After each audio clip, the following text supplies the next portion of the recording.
You guys wake up in a lovely house, probably more plush than Gil and Ahi you guys are accustomed to. Big, beautiful beds. Each rooms to yourselves. It's beautiful. Libraries.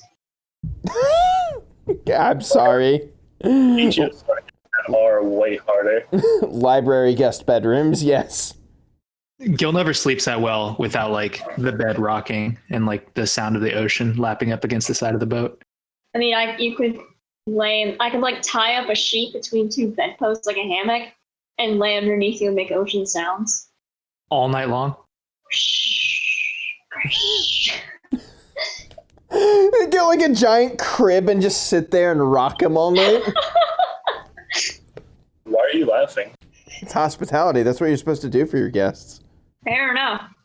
John and Don present you with a lovely morning breakfast. You guys are awoken to the smell of delicious breakfast food. And they give you whatever you want. It's just breakfast food. You can eat it, have a good time, and be ready to go.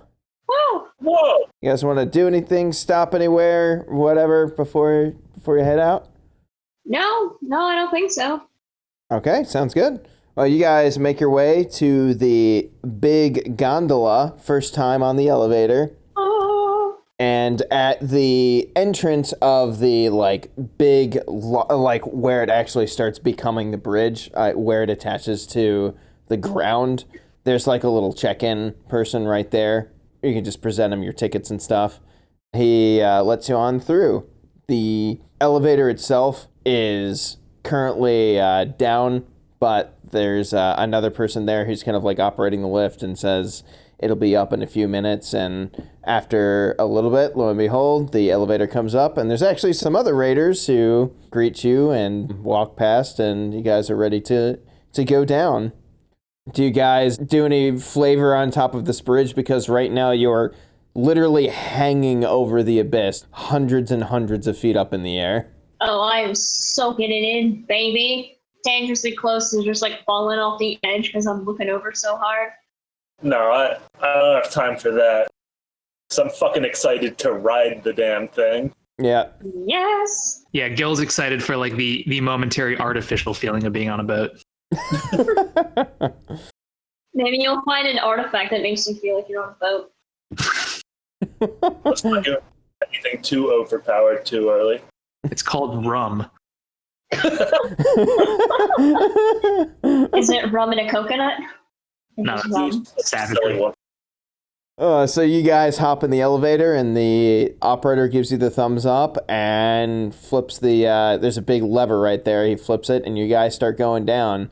The sides of the elevator, it's more of like a cage, so you can pretty much see everything around you, and you are dangling over the abyss right now, basically just hanging in the air. So it's probably the best view that you guys have ever had of the abyss. You can see pretty much everything in the first layer down to around 400 to 500 meters below you before the force field of the abyss causes it that you can't see any further than that. It like kind of appears as that cloud layer.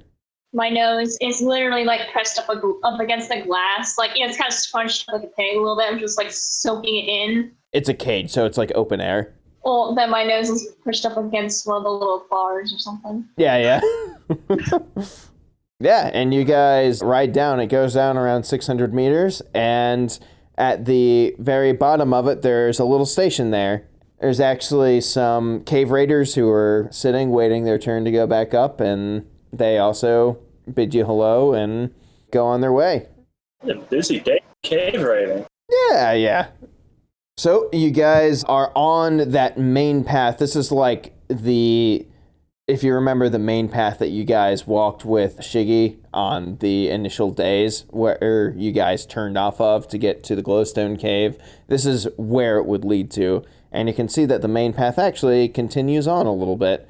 And according to the map that you guys have, you follow that path for a little bit longer, and you do an offshoot around 700 meters down and start going clockwise around the ring of the abyss. You don't find anything like any big obstacles on your initial way there, but as Illith was telling you, you soon come across a thick forested grove where the trees become very, very, very dense. And you would probably find it a little bit difficult to find your way through here, but using her instruction and the map you're provided, you managed to make your way through it. It's not something I'm going to make you roll for, but you can pretty much understand that this is something that you would have a very hard time finding on your own. It's no wonder why it took this long for this cave to be uncovered. And eventually, in the back edge of the forest, you come across the wall that is the cliffside of the edge of the abyss, where you see that giant collapsed pile of rubble. And once you scale that, you can see kind of on the backside of the rubble, there is a little opening that you guys can crawl through. And once you get to the other side of that, you're pretty much inside the cave at that point. Like I said before, around like 20 feet in, the door that she was describing before is looming in front of you. And it is a giant flat slab that looks like it is cracked down the middle. And just on the right side of the crack, you can see that little slot that's right there. Slot in the crack. All right, young Tom, stick it in. I stick it in. Click. You put it in the slot, and you can tell like the backside of the key meshes with the backside of the slot. And you hold it in there for a second, and you start to hear some rumbling. And all of a sudden, the walls start moving apart from each other, and a big cloud of dust kind of falls off of it. And from between the cracks of the door is like a foot thick and slowly opens, revealing a passageway. Oh, right. I see. Right now, the passageway, from what you can see just from the entrance, it looks like just a continuation of the cave. It doesn't look man-made yet at all. I guess I'll throw my headlamp and have like my knife in my hand ready to go. I brought my headlamp to kind of polish the metal of my fist on my shirt. Yeah, can I crank my tranquilizing laser, but not like it'll just hold charge? Yeah, so each charge diminishes after a minute. So I put that in there so like you couldn't just always have a max charge, because that would be kind of stupid and powerful. But okay, I wasn't sure what you were going for with that. Okay, all right, cool. Then I won't do that. No, I mean you keep it pre-cranked. Like if you had a. Yeah. So like if you were expecting something coming up, you should probably pre-crank it. Then I do pre-crank. Yeah, just be aware that if you want to keep it charged, you're going to have to continue doing that. Okay. You can't just like keep it max power all the time and never have to worry about it. Fair enough. I am pre-cranked. Do you guys walk down the passageway? Very warily. Shoulder to shoulder, boys. We know this is going to be a problem. I mean, come on. Can't argue with that. So you guys go down into the cave, and it actually starts getting narrower and narrower. It gets to the point where you can pretty much only go single file for a little bit. Feeling personally attacked by that. And it goes on for a really long way. Like it looks like you guys are going not only forward but down as well. It is sloped down. You continue on for what appears to be probably like a quarter mile through this cave structure. It does take a little bit of windy paths here and there, but it is still just one continuous cave that seems to be going in one direction. And you can tell that this cave doesn't necessarily look natural. Like it looks like this was deliberately carved out here. Eventually, it starts opening up again. So inside the cave itself, it's obviously pitch black, but you can see in the distance, you can actually see a little bit of light coming out from what appears to be a few hundred feet away.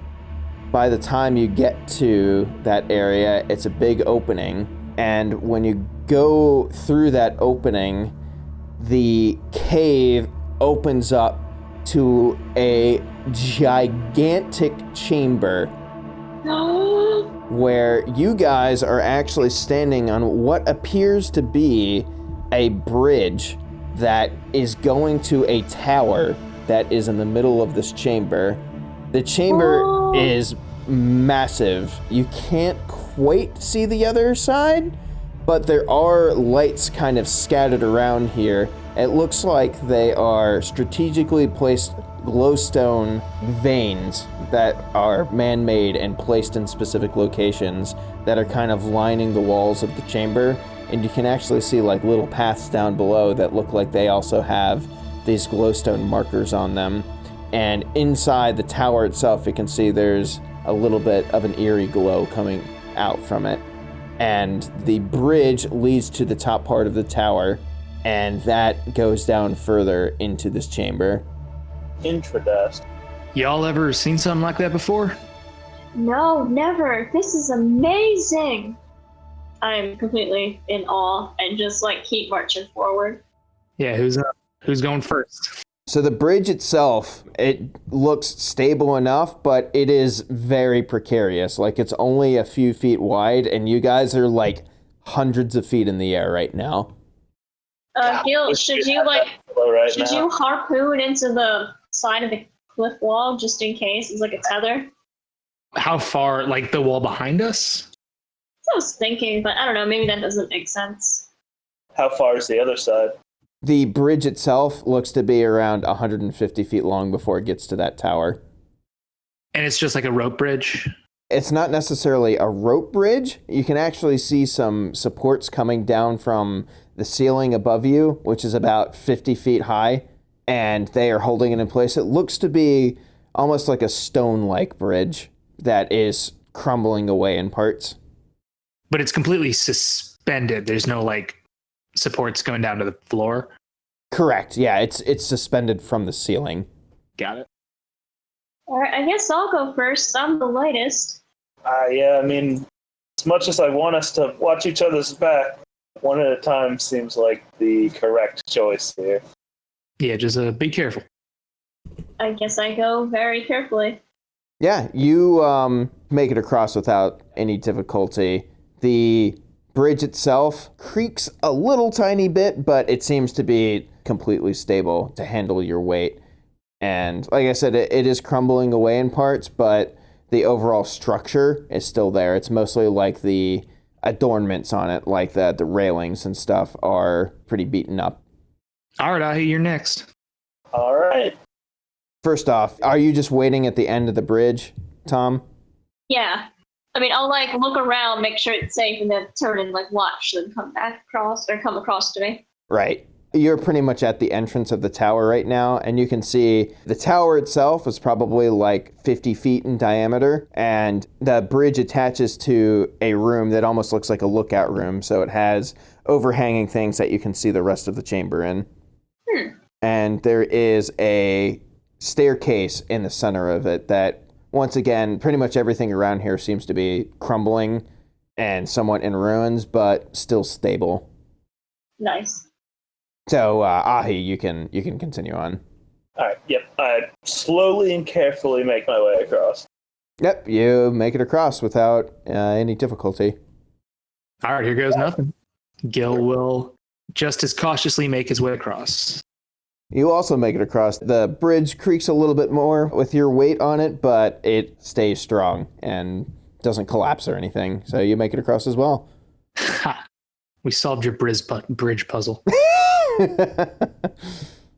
Once you get to this room, you can actually look up, and the top of the tower actually seems to go into the ceiling of this giant cave. It seems to be a column that's attaching to the ceiling all the way down to the floor. It's one singular structure. When you look up inside the tower, you can see that it pretty much ends right where the ceiling of the chamber does as well. And there's like some support structures kind of holding the thing together. So do you two, or does anyone in North have any idea who built all this shit? Not a clue. We assumed some kind of, long gone civilization, but I mean, that much is kind of obvious, right? You really don't know anything about them. Right, Nick? Should I do a lore check or? I mean, that's pretty accurate. And you don't have to do a lore check for this because this would just be general abyss knowledge that you absolutely would know. But the praying skeletons and stuff, like in all the artifacts and everything, it is a civilization that seems to have been here in the past and has built all this from over 2,000 years ago. There are these like 2,000-year cycles that seem to happen, and there seem to be almost different civilizations from 2,000 years ago versus 4,000 years ago. And you can actually see that reflected in like the positioning of structures and like how buried they are underneath like specific pieces of like rubble in the ground, kind of like fossils in a way. So would the fact that this is exposed, would that indicate that this is the most recent, or is that something Tom could figure out? Not that it's important to our current goal, but... Right. I think, yeah, you can make a lore check for that specifically to see how modern the structure is in the grand and like the abyss timeline, if that makes sense. Yeah, I mean, we are supposed to be reporting on all this, so... Yeah, yep. So, Tom, go ahead and make a lore roll. He can add a +1 to it. Alrighty. Oh, sorry. Only a 3. I went ahead and rolled it, and that is not how this game works. It's all good. So the lore roll is a 4, and that's enough to say that it does seem to be from the most recent 2,000-year cycle. In other words, this chamber seems to be anywhere from 2,000 to 4,000 years old. Yes, keep moving. Yep, so there's that central staircase that you guys can go down. Yeah, it only goes down, right? Correct. Okay, What yeah. appears to be the light source in here? The glowstones. Okay. Alright, onward. Onward and downward. Didn't Shiggy say that glowstones fade over time? No, they last indefinitely. Oh, okay. That specifically is a little bit of my own canon. I thought that's how they work, but when I went back and reread a lot of the manga, they work slightly differently. But for this campaign, that is how they work. They just glow seemingly indefinitely. Fair enough. All right, hey, Tom, I know you're excited, but you want me to go down first just in case? If you want, I won't fight you. But I get first dibs on any new creatures we find. All the critters are yours, kid. Alright. One thing that you have noticed in the past, like in the abyss, I know I've kind of mentioned it before, but you can pretty much, there's always like little critters walking around in the abyss. And like I said, I don't have a detailed description of everything, but there's tens of thousands of creatures like within. So, you know, as you guys are on your way going through the forest, you probably saw some like bugs and like maybe some squirrel-like things and birds and that type of stuff. But this chamber seems oddly devoid of life. From what you can tell, you can't see any sign of life in here. By this chamber, do you mean since we came past the door, or like this specific part of? Specifically past the door. Okay. Yep. It's not like we just walked into like a death chamber. Right. I mean, at least not obviously a death chamber. Do we get any sense of how far down the stairs go? From what you can tell, because the tower goes all the way down to the bottom of the chamber, you can actually see, like if you look at the outside of the tower, there seems to be windows lining the structure of the tower. And because this central staircase is, at least in the center of this room, you can probably get the feeling that it might continue down to the bottom, or at least like go down to the next room, and then there will be a staircase to the following room and so on. All right, let's skedaddle down there. Do you do it in any specific order? If they don't object, Gil is going to go first. You sure you don't want to stay in the back? It's only that you have essentially a pulley to get us out of any sticky situations that I suggest this. I don't know, maybe a big beefy boy up front. Oh, too many options. Yeah, I mean, we kind of know what's been behind us. We don't know what's ahead. Fair enough. You go down into the next chamber. From what you can tell, there's nothing actually super interesting about this particular chamber. It seems to be an old study, but it is so completely destroyed and decayed that almost everything that you can see here is decayed to the point where it's not useful. So You can see what appears to be the remnants of like a desk and a chair, but it is almost non-existent, if that makes sense. Should we investigate this? At the very least, investigate it to get a more detailed account in Tom's journal. You know what? You're absolutely goddamn right. Notice, right? Yeah, for finding things, notice, yep. And I get an automatic +2 to that, right? Correct. Because of my goggles? Okay, so I got a 4. To us, if we're helping him look around. Yeah, so that would be, what, a 6, right? Yes. Cool. So you guys scour this place, and you feel like you've combed it clean. The only thing you find in here of any note are some old papers that seem to be written on something that doesn't seem to have decayed at all. The letters on there are perfectly pristine. Oh my god, that's definitely an artifact. Artifact paper. Maybe the air is just really good in here. What does it say? First off, did we establish that you can read the old nether glyphs? I think we did, right? We did. I don't remember why, but I feel like we did. Because the numbers on the depth sensor were written in that way. Oh, nice. Yeah, I can like make it out kind of vague words. I can do a lore check if you want. No, it's. I think you're right. We have established that you can read it before. I'm a prodigy child. Right. Yeah. You can understand it as it's basically like a log of test data, essentially, of someone who is trying to conduct experiments on various things. You can tell it's about testing on certain abyss creatures and testing on just various things, but the stuff that it's talking about is not really necessarily things that you understand. It's actually using words that you don't really recognize, if that makes sense. Am I able to translate? I just like the word is meaningless to me, or like I literally don't even know what it's saying. As in the word is meaningless to you. Like it seems to be something that nobody in Orth has actually like translated before, if that makes sense. Huh. And I'm sorry, did you say this is a book or just like a piece of paper? It's a couple sheets of paper they were actually within the decaying remnants of that desk right there. Yeah. Well, I'm gonna carefully, gather them up and like maybe put them in my notebook so they don't get all squished and like put them in my backpack. Right. Gotcha. Anything else of notice or of noteworthy around here? Not that you can tell in this room, no. Okay. Onward and upward, or I guess downward. Now, if you guys are ready to go to the next chamber, the stairs in this one are actually on the outside of the circular tower. So it's kind of like Havel's Tower from Dark Souls, the stairs in there, like that kind of design. Not to slow us down too much or anything, but like he would want to know what's on the paper. So like if you find just like I tell everyone. Yeah, cool. Quick summary. We're on our way. Cool. Cool. No, I just silently put them in my backpack and say, "Let's go." I just wanted to be clear that like we all knew like what's going on here. Yeah. Like just he's reading something, but it's probably not important.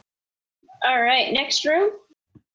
All right, and this room, this one actually does not have any windows in it, unlike the room above you, like the study, and it's kind of faint to tell with all the decay, but in the center of this room, you can actually see a number of what appear to be human skeletons, all arranged in a circle, kind of like, you can imagine like there's one row all going around in the circle in the center of the chamber, and then there's one more kind of like behind them, like one ring out, and then basically all the way until you get to the edge of the tower. So there's like 4 or 5 circles of human corpses all laying there in the praying pose.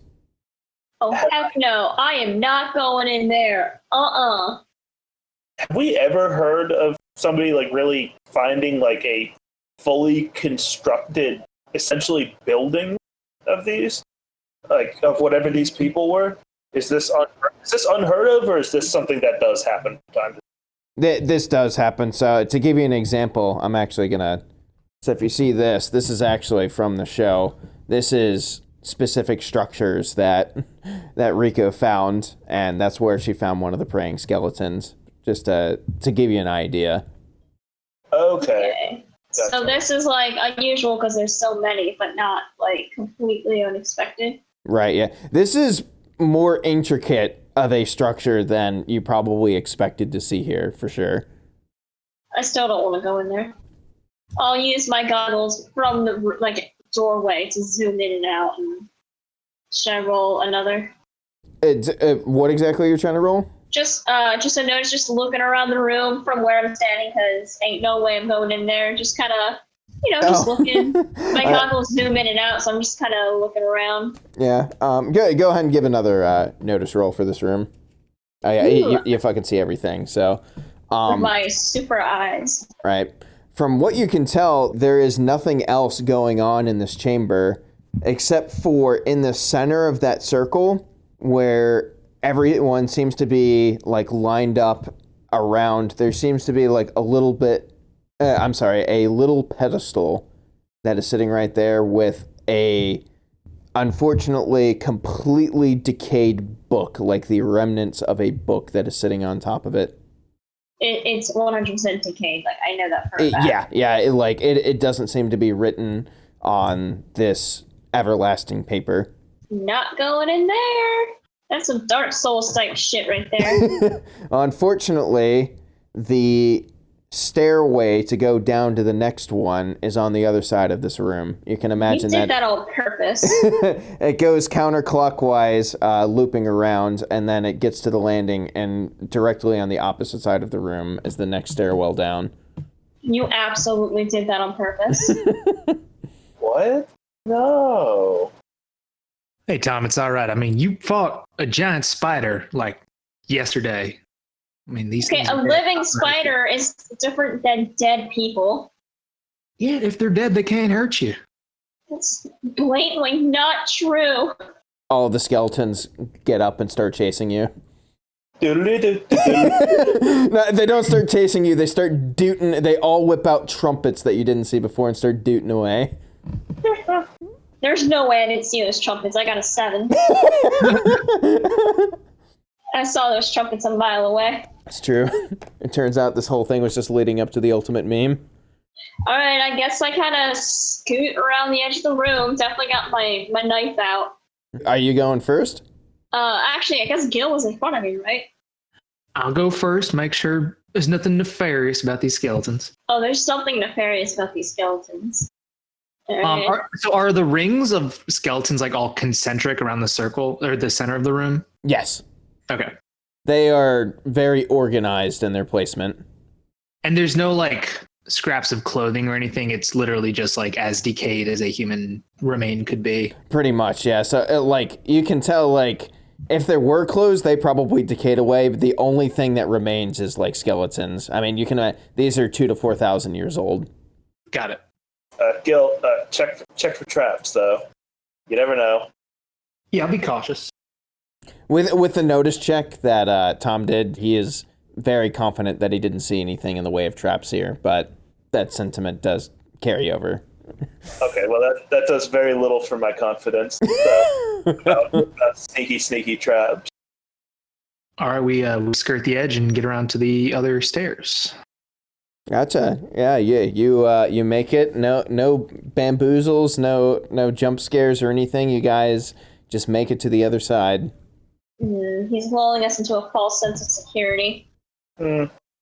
All right, so when we leave, like, we go through the other door, and I quickly poke my head back through just to see if they moved at all. Like, try to fake them out. Right. Don't worry. None of the skeletons moved. Are they going to move? Well, I guess you're just gonna have to find out now, aren't you? I swear actually- to God, if I have to fight my way through skeletons, I'd be real upset. Something I actually just thought of though that is important is do these skeletons have anything on them? Like Are they naked? like I know their clothes could have disintegrated, but like do they have any type of tools on them? Do they have like daggers near them? Do they have like anything that anything that would have stood up to the test of time, or were they, for all intents and purposes, just like completely not carrying like anything? From what you can tell, they were not carrying anything. I'll say you can actually see like little bits of decayed scraps of clothes and stuff, just that have managed to stand the test of time. But it looks like they were just sitting here and were pretty much only wearing clothes. They didn't have any like knives or anything like that on them. Yeah, with my 7, can I hazard a guess at like how they died? Like, can I notice any signs of like burning or something like that? So stabbing. If you want to make like assumptions off of that and me telling you what specifically happened, that would be investigate. But I can tell you pretty much exactly what you see, like everything that is going on in this room. Yeah. To answer your question, no. Like you could do an investigate roll. I see what you're saying. Yeah, I'll just do an investigate. So that's 5. Yeah. So how'd they die, bro? I'm assuming the others are helping out with that as well, right? Yeah. From the safety of the other side of the room, we are now pondering how they died. Oh, I actually can't help with the investigate. Oh, you don't have a +1 in that? I get a 0, yeah. Oh, wow, okay. All right, it's still enough to pretty much tell you what was going on here, and it goes in line with what you've seen with the praying skeletons in other places in the Abyss. And while you don't know why exactly they would have done this, like what the cause of these people like sitting here laying down in these positions of prayer is, you do know that it seems like they all willingly set themselves up in that position and seem to die there, if that makes sense. Okay, so that didn't really tell us a whole lot. Yeah. Unfortunately, like, there isn't really much that I can say here that you could discern from this. Okay, alright, well, there's nothing else I want from this room. We continue.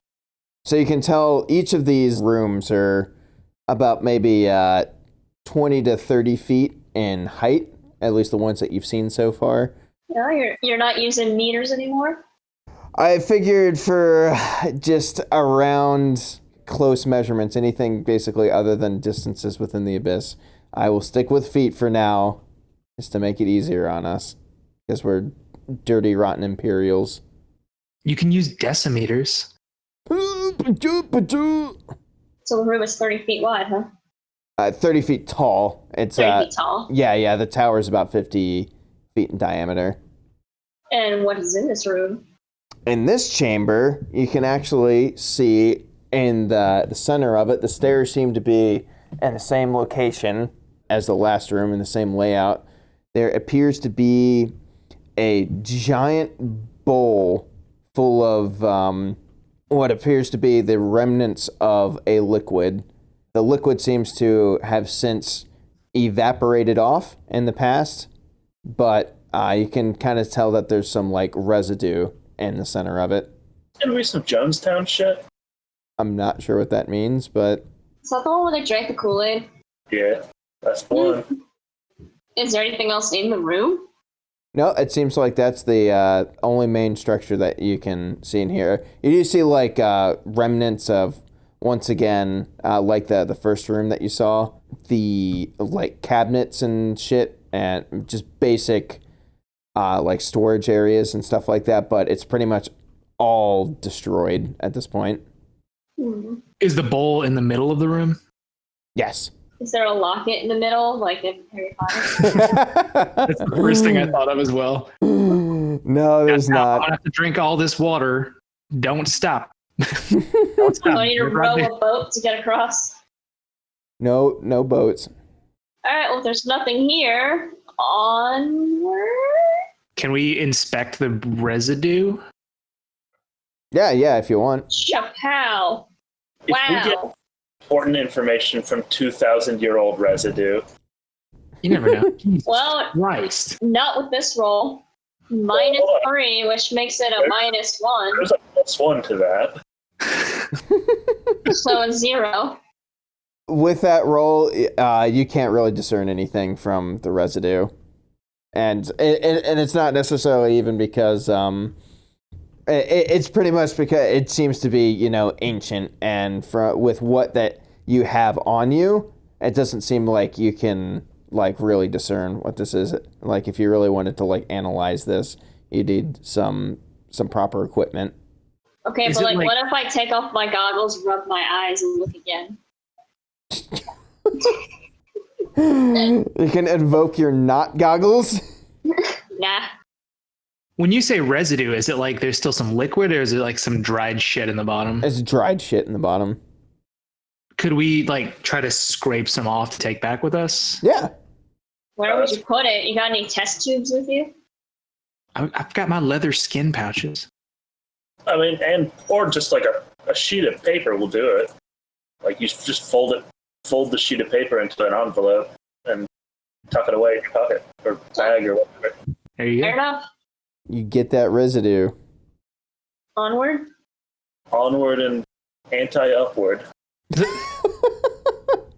Yeah. I feel like there's a faster way to say that. Yeah, but it wouldn't rhyme with saying. In this next room, in a similar vein to the previous rooms, it seems to be completely focused on one specific item, and that appears to be a small egg-shaped object that is in the center of the room that appears to be behind it seems to be protected by several layers of iron bars and stuff so that you guys wouldn't be able to have access to it. There are several layers of this where there are doors to get to the center of it, but you can see that there's intricate key structures on each one of them. It's like key structures? Yeah, so keyholes, essentially. Gotcha. But what if we just lasered through the bars? You can tell by just looking at the bars, they are made of what appears to be abyssal material, kind of in the same vein as your fist, where it is extremely durable material from what you can tell. So to actually get through these, you would have to expend quite a bit of effort. I mean, I guess we can always look for keys later and come back. Yeah, catch it on our way out. Yeah, I guess so. I mean, you got any ideas, Ahi? No. I mean, there are keyholes and we don't have any keys. It seems kind of straightforward. Yeah, but at the same time, the brute force method always sounds really good and really easy. I don't know. We're in a very old, somewhat fragile seeming structure. I kind of don't want to brute force anything. Yeah.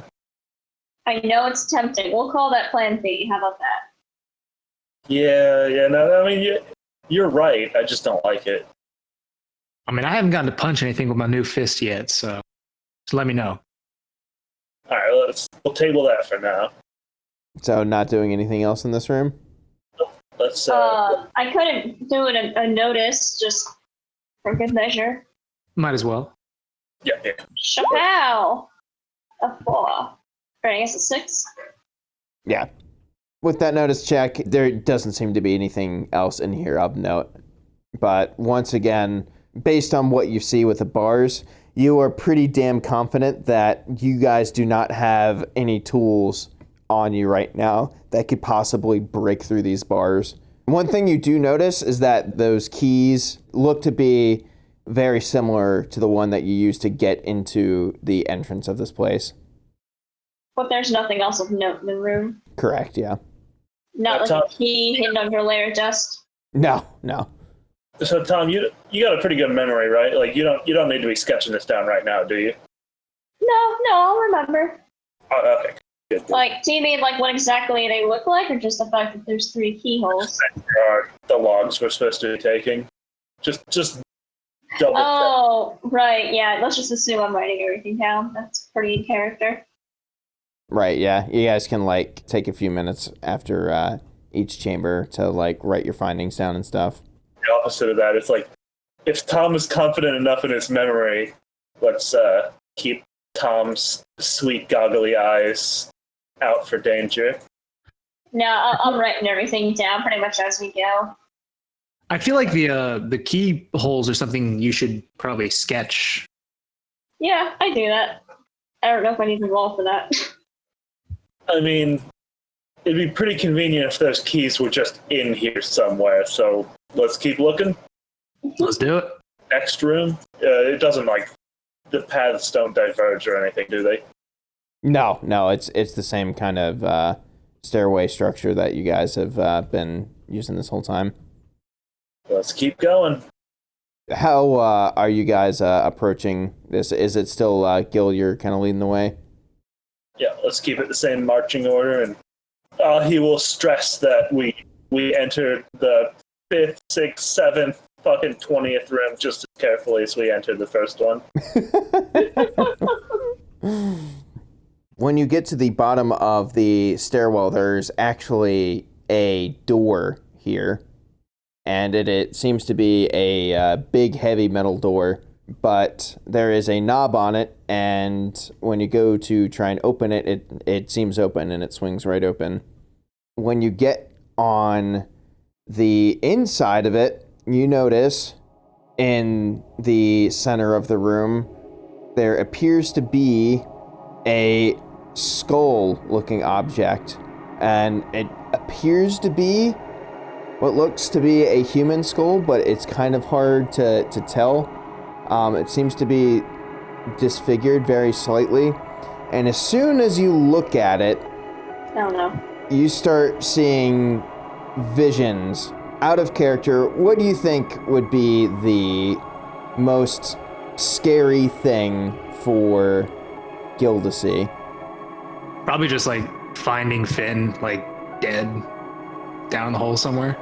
Right, yeah. Or like probably like he saw that like sea, so like Finn's body kind of like washing up on the shore of that sea, lifeless. Right, yeah.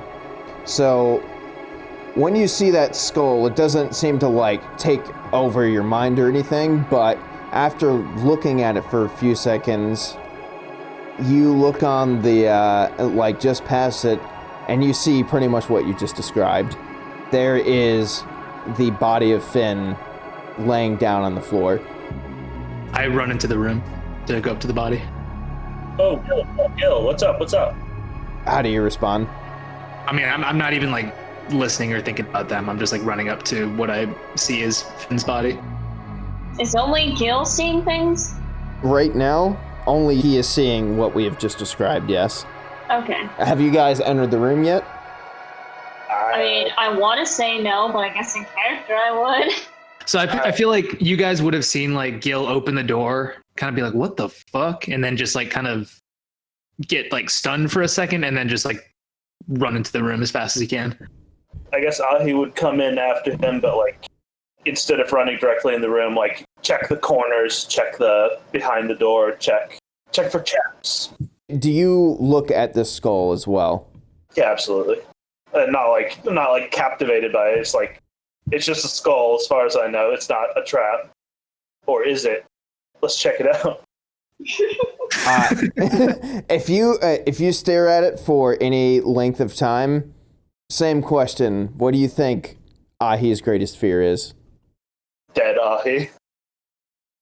Fair enough. That's fair. I just have a Lake Mungo event. A what? It's a movie. What do you think would be the scariest way for that Ahi would perceive to die? I don't know. Probably just like the abstract concept of being lost to the abyss. Gotcha. Okay. In that case, what you see is everything starts to fade out to black. You see the two friends that you have made fade out to the point where you can't see them anymore. And the room fades away, and you seem to be in this utter void of blackness. And the blackness seems to start encroaching upon you and like kind of collapsing in on you to the point where it feels like there's this great pressure on you, and it feels like you could die at any moment. I hate it. So, Tom, having seen that, how would you react here? All right. Well, I'm like a pretty smart kid, so I would like to think that I would realize there is something wrong in that room and like reach in and try to like pull Ahi out of the room. Because Ahi's, closest to me. And Ahi didn't like run into the middle of the room, right? You're still standing right there. No, I would definitely be like by the door, like not entering the room any more than it would take to be able to check. Yeah. So should I roll like a notice to like realize there's a trap in the room, or just say I'm smart enough?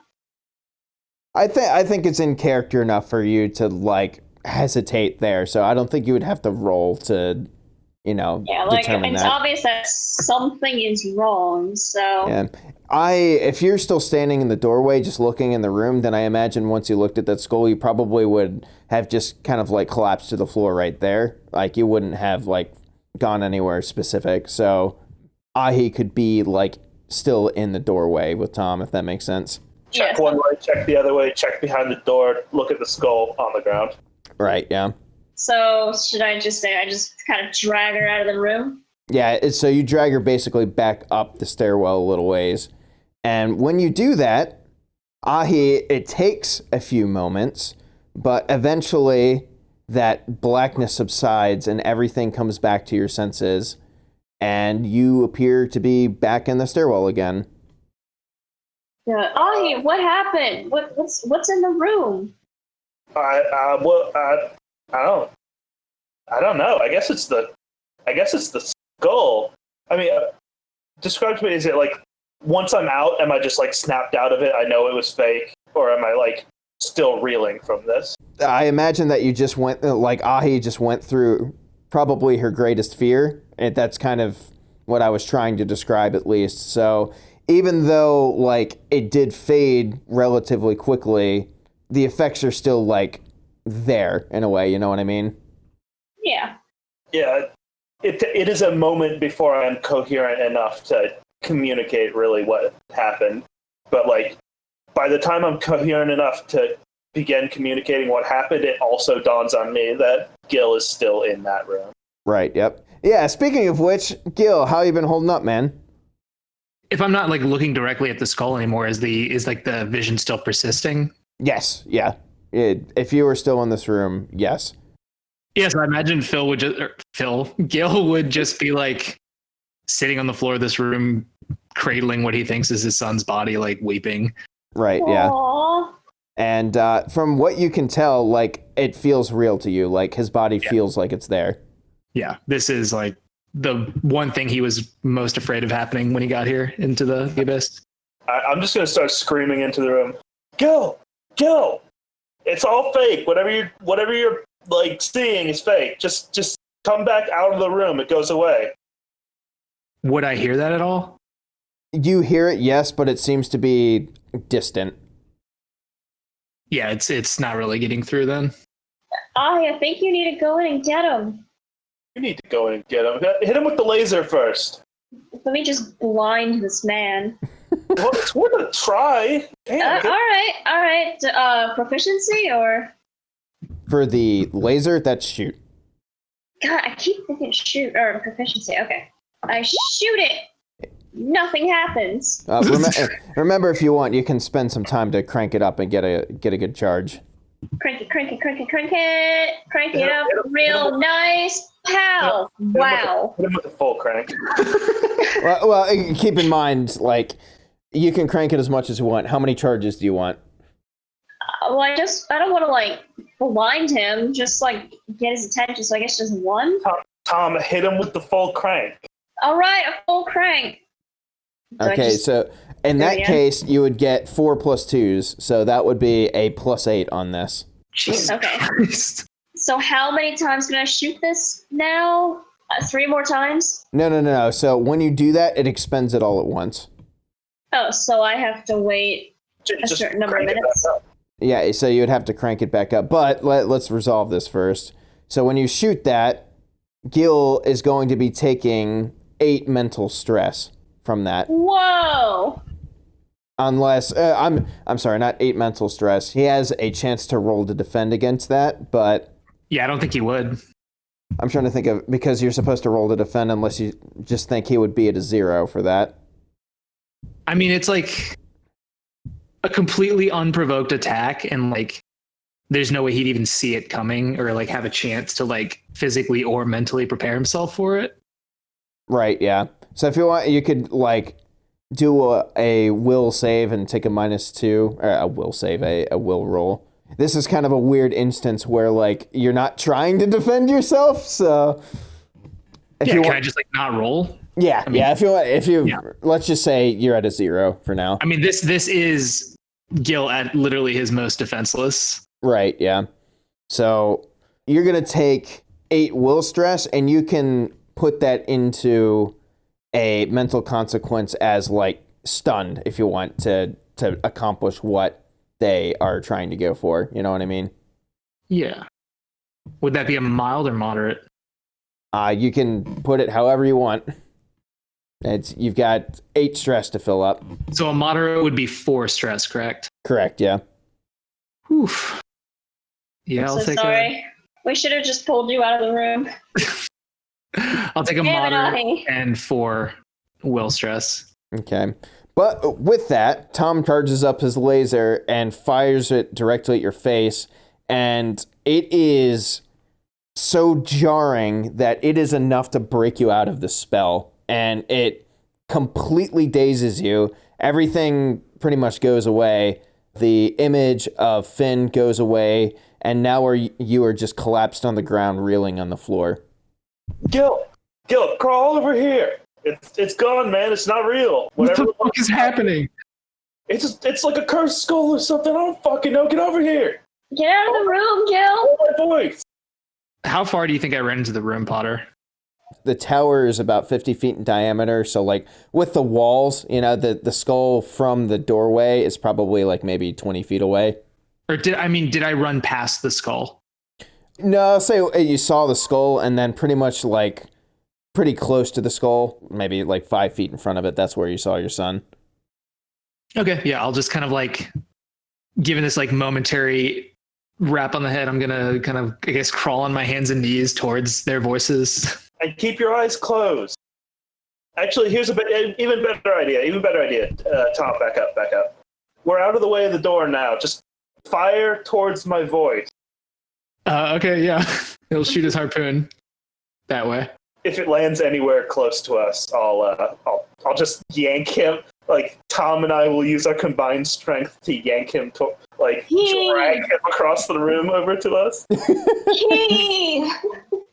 You don't have to roll for that. You get him in there. All right. As soon as he's out, I close the door. What the fuck was in there? It's Are you guys okay? I'm almost certain it's a cursed skull. Oh, almost certain? Are you sure, Ahi? Well, it's obviously a bad thing with the skull, but I'm thinking it's curses. Do you have a better idea, Tom? Damn. Well, I guess we just walk through it with our eyes closed, or like blocking the skull from our vision. Don't do anything without giving Gil a chance to like get his shit together. Oh, well, yeah. It's labeled him pretty hard. Can I pull out my mom's leftover spaghetti and kind of start passing it around? Will that take away his stress? If you guys want to like sit here for an extended period of time. Yeah, I mean, the way I see it is there's nothing forcing us to go in right now. We can sit here, light a little gas fire, and have ourselves as long of a rest as we need to have. Yeah, I imagine Gil like literally cannot see right now.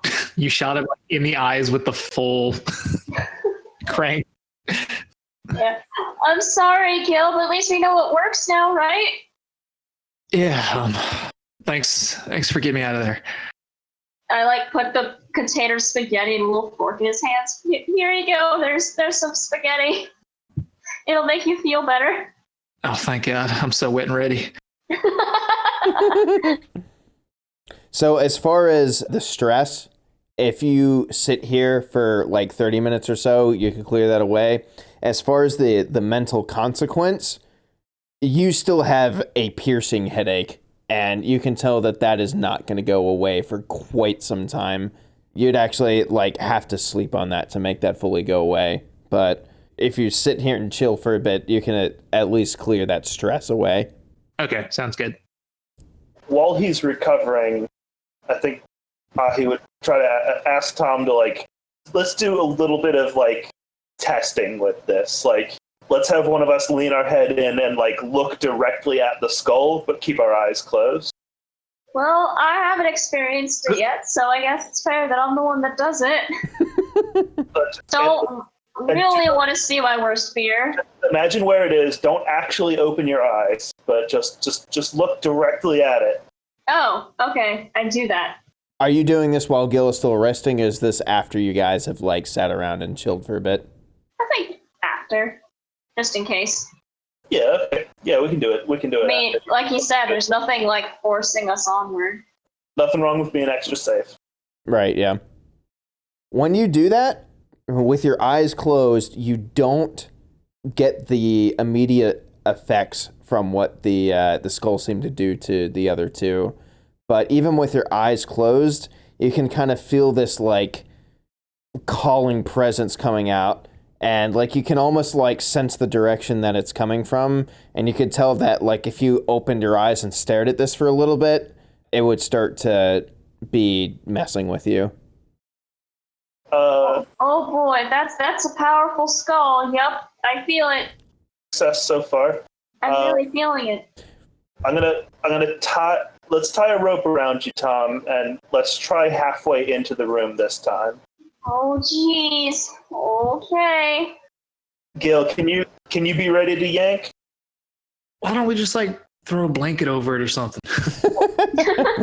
So one thing to describe this room, so the door that you guys are opening, it is actually facing the skull, and on the exact opposite side of the room, just like you had experienced before, there's the stairwell, but it is also a closed door.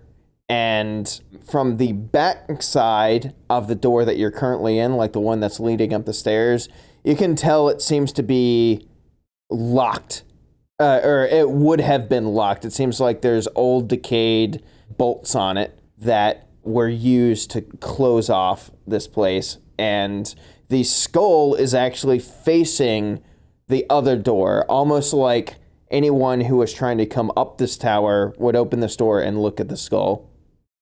Weird. Oh man. God, I wonder what's down there. The skull while it was facing us. Wait, so Alright. the door locks from the one we came through locks from the inside only? Now, you can almost think of it as like the front side of like a bank vault, you know what I mean? Yeah. So if you're trying to get into the bank vault, the lock is on the outside of it. Yeah. Before we try to walk past this thing, he's gonna really insist that we keep doing more tests. If you don't want to spend a whole lot of time like role playing each of these out, like the tests are as follows: like one of us walks halfway to it with our eyes closed. One of us walks almost all the way to it with their eyes closed. One of us looks at it through a mirror from around the corner. Some basilisk shit. Like just testing everything out. Yeah, let's say we do that, and I dutifully write it down in my notebook every time.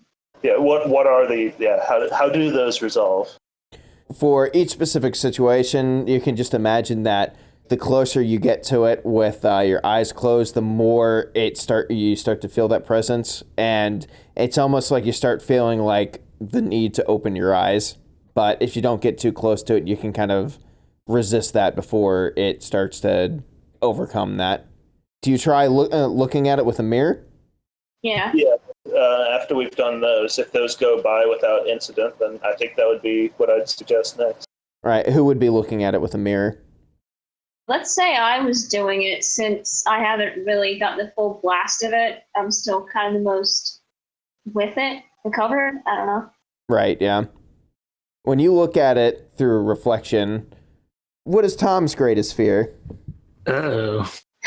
I guess since I'm still a little boy, I guess like me dying in the abyss and someone having to tell my parents that I died. I am a little boy. I don't have like super complex fears. Dying a virgin, I don't know. Oh God. At 4 years of age, my little brother's greatest fear on the planet was the chupacabra. That's not even a joke. I just want to say, like, you're 16, so yeah, that's more realistic, but kids have weird fear. Yeah. My greatest fear for a long time was the flesh-eating virus. Actually, when I was really young, like 6-ish, one of my biggest fears was the Loch Ness Monster. That shit's scary. Really, but didn't do anything. It was just there. It's just scary looking. Damn. Fair enough. It sort of suck. Alright, so is that acceptable to you, Nick? Like John and Dawn being told that their good little Tom's been killed in the abyss? Yeah, that's fair. So when you see the skull through the reflection, you get like a faint glimpse of this. You actually like look up and you see your parents like just outside the doorway with someone telling them your son is dead, and they are just absolutely like heartbroken, and like your mom is just like on her knees crying. I would like to be watching his face for reactions. Like, I mean, we're like staring at him intently. Like, Right, yeah. as soon as he starts to have like anything that is clearly a negative reaction, I'd like to yank him hard away Yank from. that boy. Mm-hmm. And the fact that you looked at it like through the reflection, it seems like even though you see this, it doesn't seem like as real as maybe you thought it seemed to Gil, if that makes sense, or to Ahi when the other stuff was happening to her. Yeah, that makes sense. It's like watching something scary in VR. Like, it's not real. Yeah. He sees what you just described, but he sees it through a mirror. Alright, so we do that, and I write it down in my little journal what happened. Mm-hmm. Gil, I mean, this is a little. I know you might have been like saying it as a joke, but I don't think it's that bad of an idea to just try to throw a blanket over it. I mean, it's as long as we don't see it, we're fine, right? Well, no, because we still feel it, like, in the room. You still feel the desire to look at it. So I think if we blindfold ourselves... Why don't we blindfold it? How about we do both? How strong, Tom? How strong was your desire to open your eyes and look at it? Like, Well, I think we did, halfway to it? That was the strongest? well, we did also almost to it. Almost to it. It was pretty strong to want to look at it. I mean, do you think? I mean, you know yourself pretty well. Would you have been able to throw a blanket over it? I want to say yes, but I don't know. Guilty. I feel like you have a stronger resolve. Or even you, Ahi. You know what? I can do this. You know me, I'm Mr. Curiosity. No, I can do this. Are you sure you really like those artifacts? This is not an artifact. I mean, This is a it is, crystal. technically. This don't do this to me, Tom. I start scratching my neck, salivating. It's not the type of artifact that Ahi is interested in. Alright, so I guess we tie the old rope around the waist and sunder in. How am I doing? Am I on course? I mean, we wouldn't be able to tell you without looking at the skull. Ah, shit. At this point, have we not counted the paces since I've gone in there at least twice? You have a pretty good idea of like spatially where it would be in the room, so you could like feel around. I'm not gonna touch it. Sorry, I guess I should have said that if it wasn't apparent before, it is also sitting on what appears to be a small pedestal. Okay. It's not just sitting on the floor. I'll feel around like by putting my leg out for the pedestal and like feel where the pedestal is. Throw the blanket over it. When you get like right up next to it, you can feel like that same sensation like starting to overcome you. But now that you kind of know that it exists, you can fight it off a little bit. And what exactly are you covering it with again? I want to say that we're taking a sleeping bag and like putting it like a sleeve over the entire pillar. Right, yep. When you do that, it does diminish the effects greatly of the skull. It is definitely still there, but it does almost kind of like the same level as when you have your eyes closed. because you're not getting direct line of sight with it anymore, you open your eyes and you see the sleeping bag there, and you can feel it, that same sense of blackness encroaching around you, kind of like trying to get into your mind, but it's not nearly as powerful as when you were directly looking at it. All right, I will back up out of the room. All right, so success so far. Personally, I think this next step is the most dangerous one. Which one of us wants to be the first to step where it would have been looking? Well, I've been the guinea pig, and I'm the one that's writing it down. Makes more sense. I can describe its effects better since I'm the transcriber, so. Okay. I volunteer as tribute. We'll do the same thing. We'll wrap a rope around him. And Tom, when you go it, don't just walk past it. Walk all the way on the far side of the, left side of the room, and then slowly make your way into its vision or whatever. I do that. I do it so good and so careful. Oh, and if anything happens, go limp. I do the things. Do I need to go limp? You don't need to go limp now.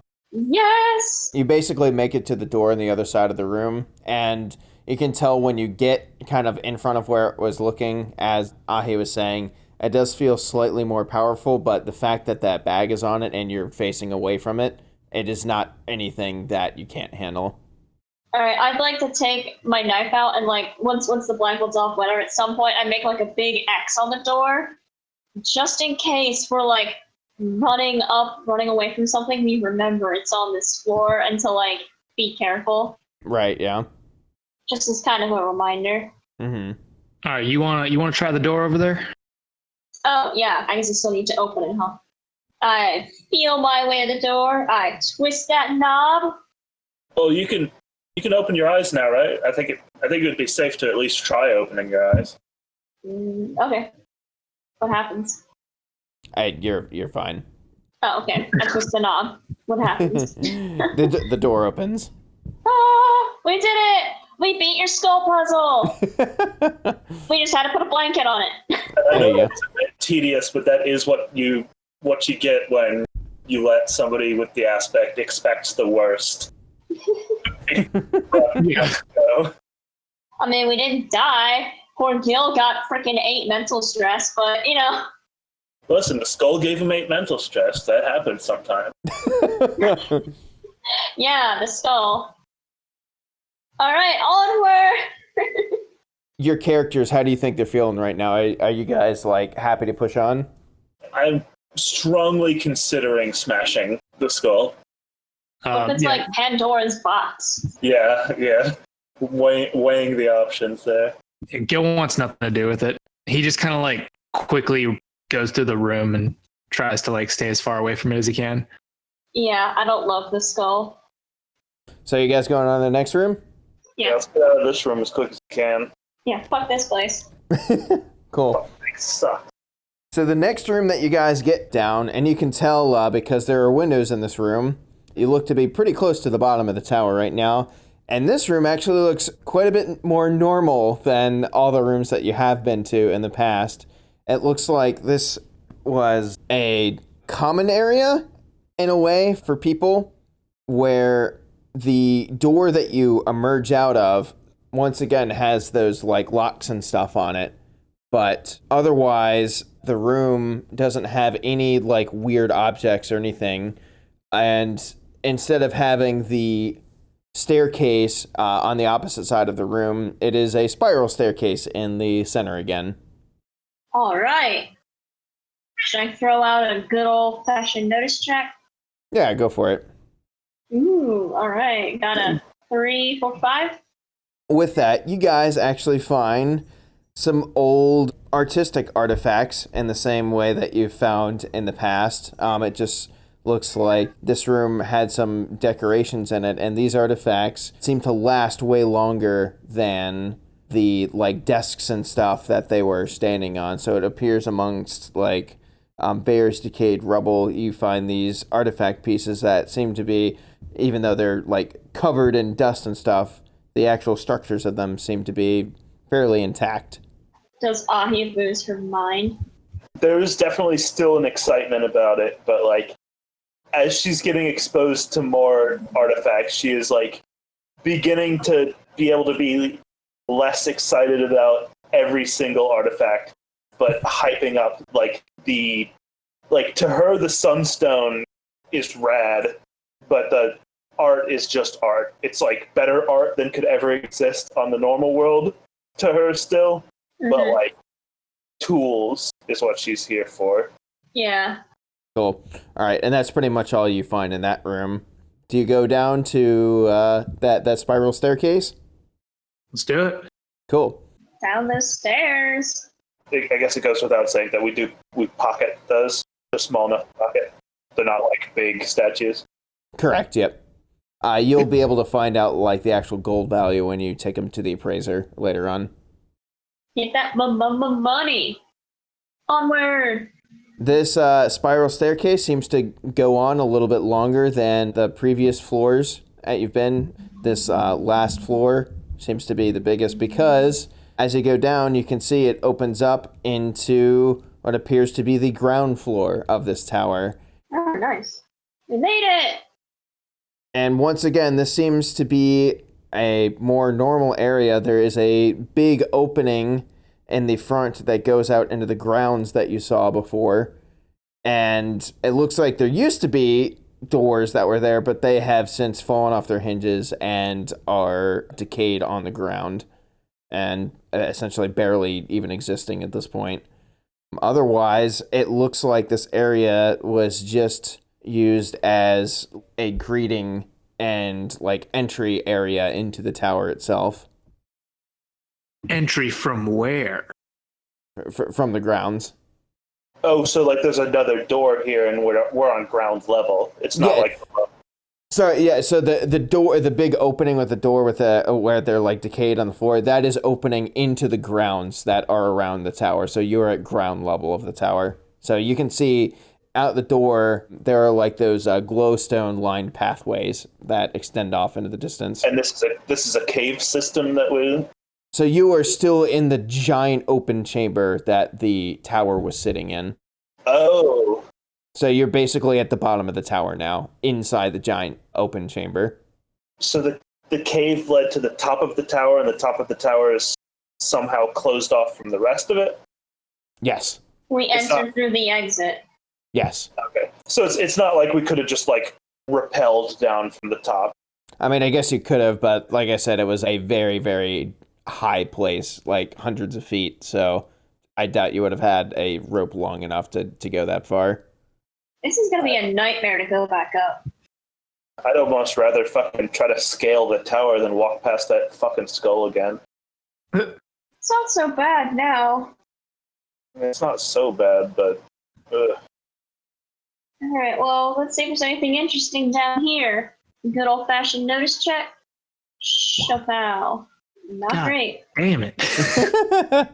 I mean, It's you a still big get open floor. you still get +4. Like Yeah. that results in a roll of 4, which is still pretty fucking good. But Yeah. in this like entranceway, you actually don't really notice anything of note in here. Alright. Like I said, it just seems like an entryway. You can see like the same decayed like papers and stuff everywhere, but everything is pretty much in shambles. Alright, onward. Are you guys going out the tower into the grounds? Yeah, we gotta do I it. think so. Let's do it. Cool. So you guys step out into the open chamber, and once again, you're greeted with this giant open area. The ceiling is now hundreds of feet above you, and you can see various glowstone lined paths kind of going all over the place, and some of them seem to be going to specific places, like in the chamber walls, like all around the various parts of the chamber itself. Before we walk out any further, let's have this conversation. Can we all agree that cursed skull might have been bulwarking the tower against something even worse than that skull down here? Yep. Okay. So can we have a backup plan where we sprint back up the tower? Curse of the Abyss be damned, sprint back up the tower, and yank the bedroll off of the skull, close the door. Yeah, we could always like stand inside, run through, and then I could just like harpoon. I mean, if we just keep our back to it and yank it off as we run. Yeah, last one through the room has to yank the blanket off. Motivation to run faster. Just making sure we have a plan. I know this is a bad plan, objectively bad plan, but it is a plan. Yeah, sounds good to me, or is as good as it's gonna be. Okay. Onward. You want one of these? you guys ready to find out what's worse than that skull? No, but all right. And what was that, Gil? So, which one of these fun paths do we want to take? How many paths are we looking at? So it is kind of scattering all around the entire open chamber, but like right outside the door, you can see that it branches off and. Well, I was gonna say take the middle path, but okay. I'm sorry, it's like a cross, so like one of those paths goes into the tower. Oh, okay. So I guess straight. Oh, so there are three paths. Yeah. I'm sorry. There are 3 paths away from the tower. Okay. Yeah, middle sounds fine. I mean, whatever you want, Tom. Sounds as good as any of the others. Yeah, you're the expert down here. Yeah. All right, and I'm still scribbling my notes in my notebook. So even if we die, someone can find these notes after they've already gone through the whole tower. Not a good plan. All right, onward. You guys continue down that path. It branches off into several more paths, but this seems to be the main one that continues onward. Do you stay on this one? Yes, sir. Yeah. Cool. Like I said before, there's glowstone kind of lining these paths, and it seems to be going towards the chamber wall. Once you get close to the chamber wall, the path splits off to several others and essentially stops becoming a main path.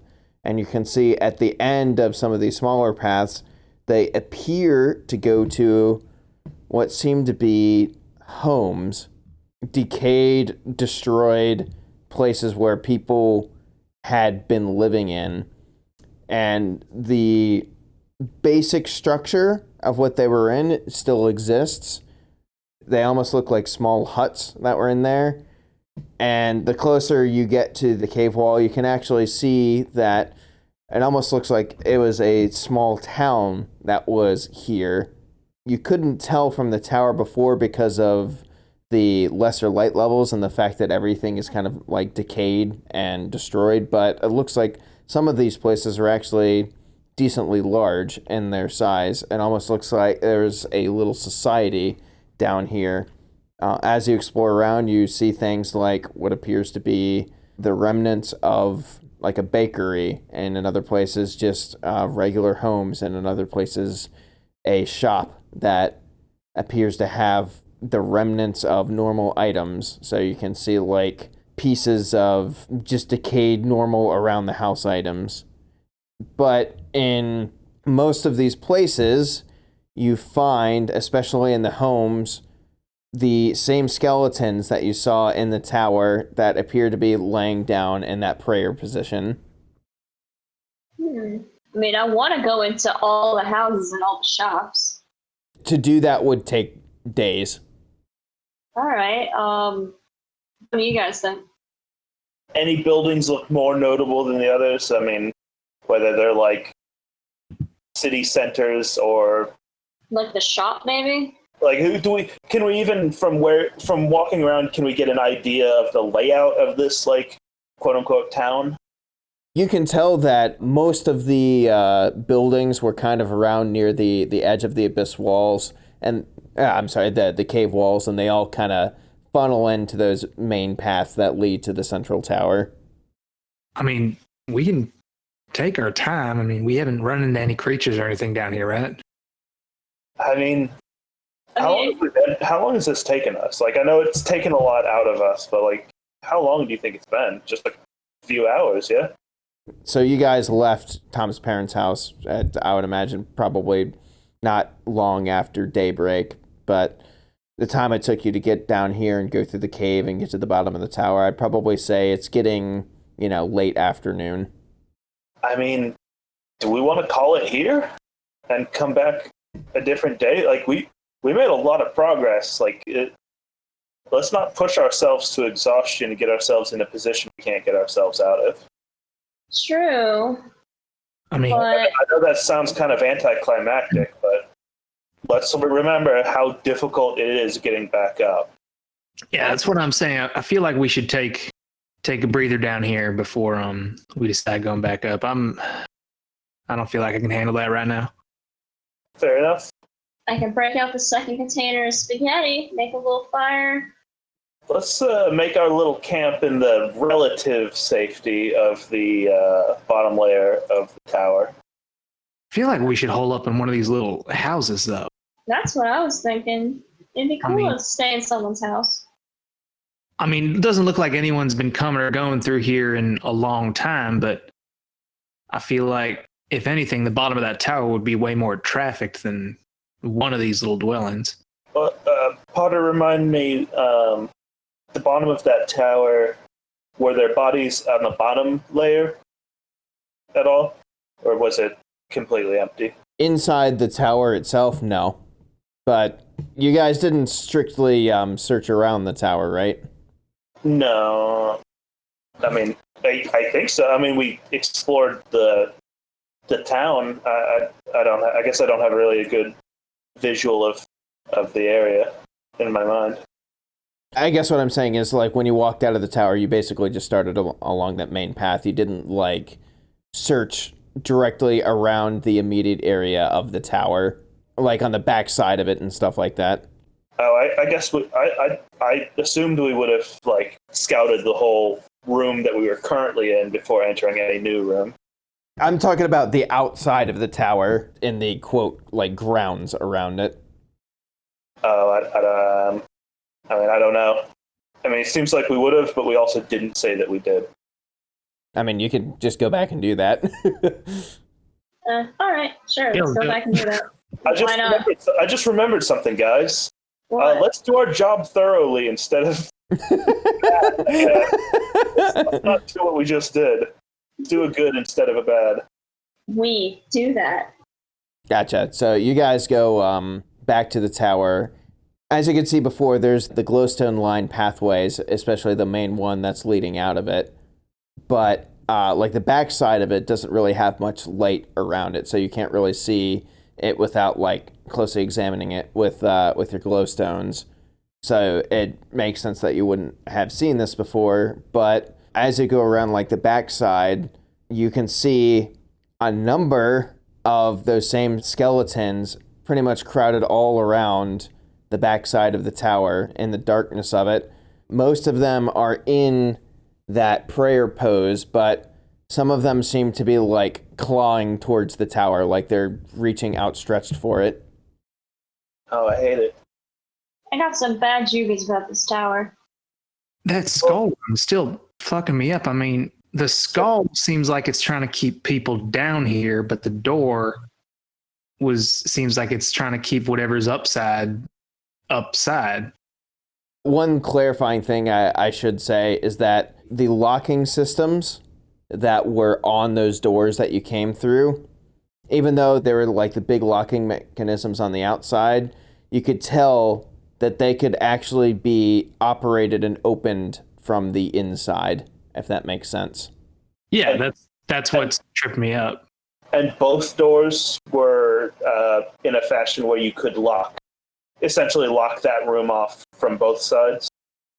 Well, I'm saying you could lock it from the front side, the grounds side versus the tower side.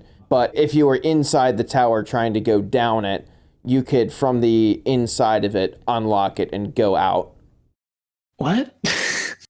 So imagine you're in the skull room and you don't want anybody in the skull room. You could lock both the doors, correct? Think of a doorway where on the back side of the door you have that little twisty knob, right, to lock it. And on the front side, there's a keyhole. Yeah, I understand that, but which way is each door facing? The keyhole is facing down the tower both ways.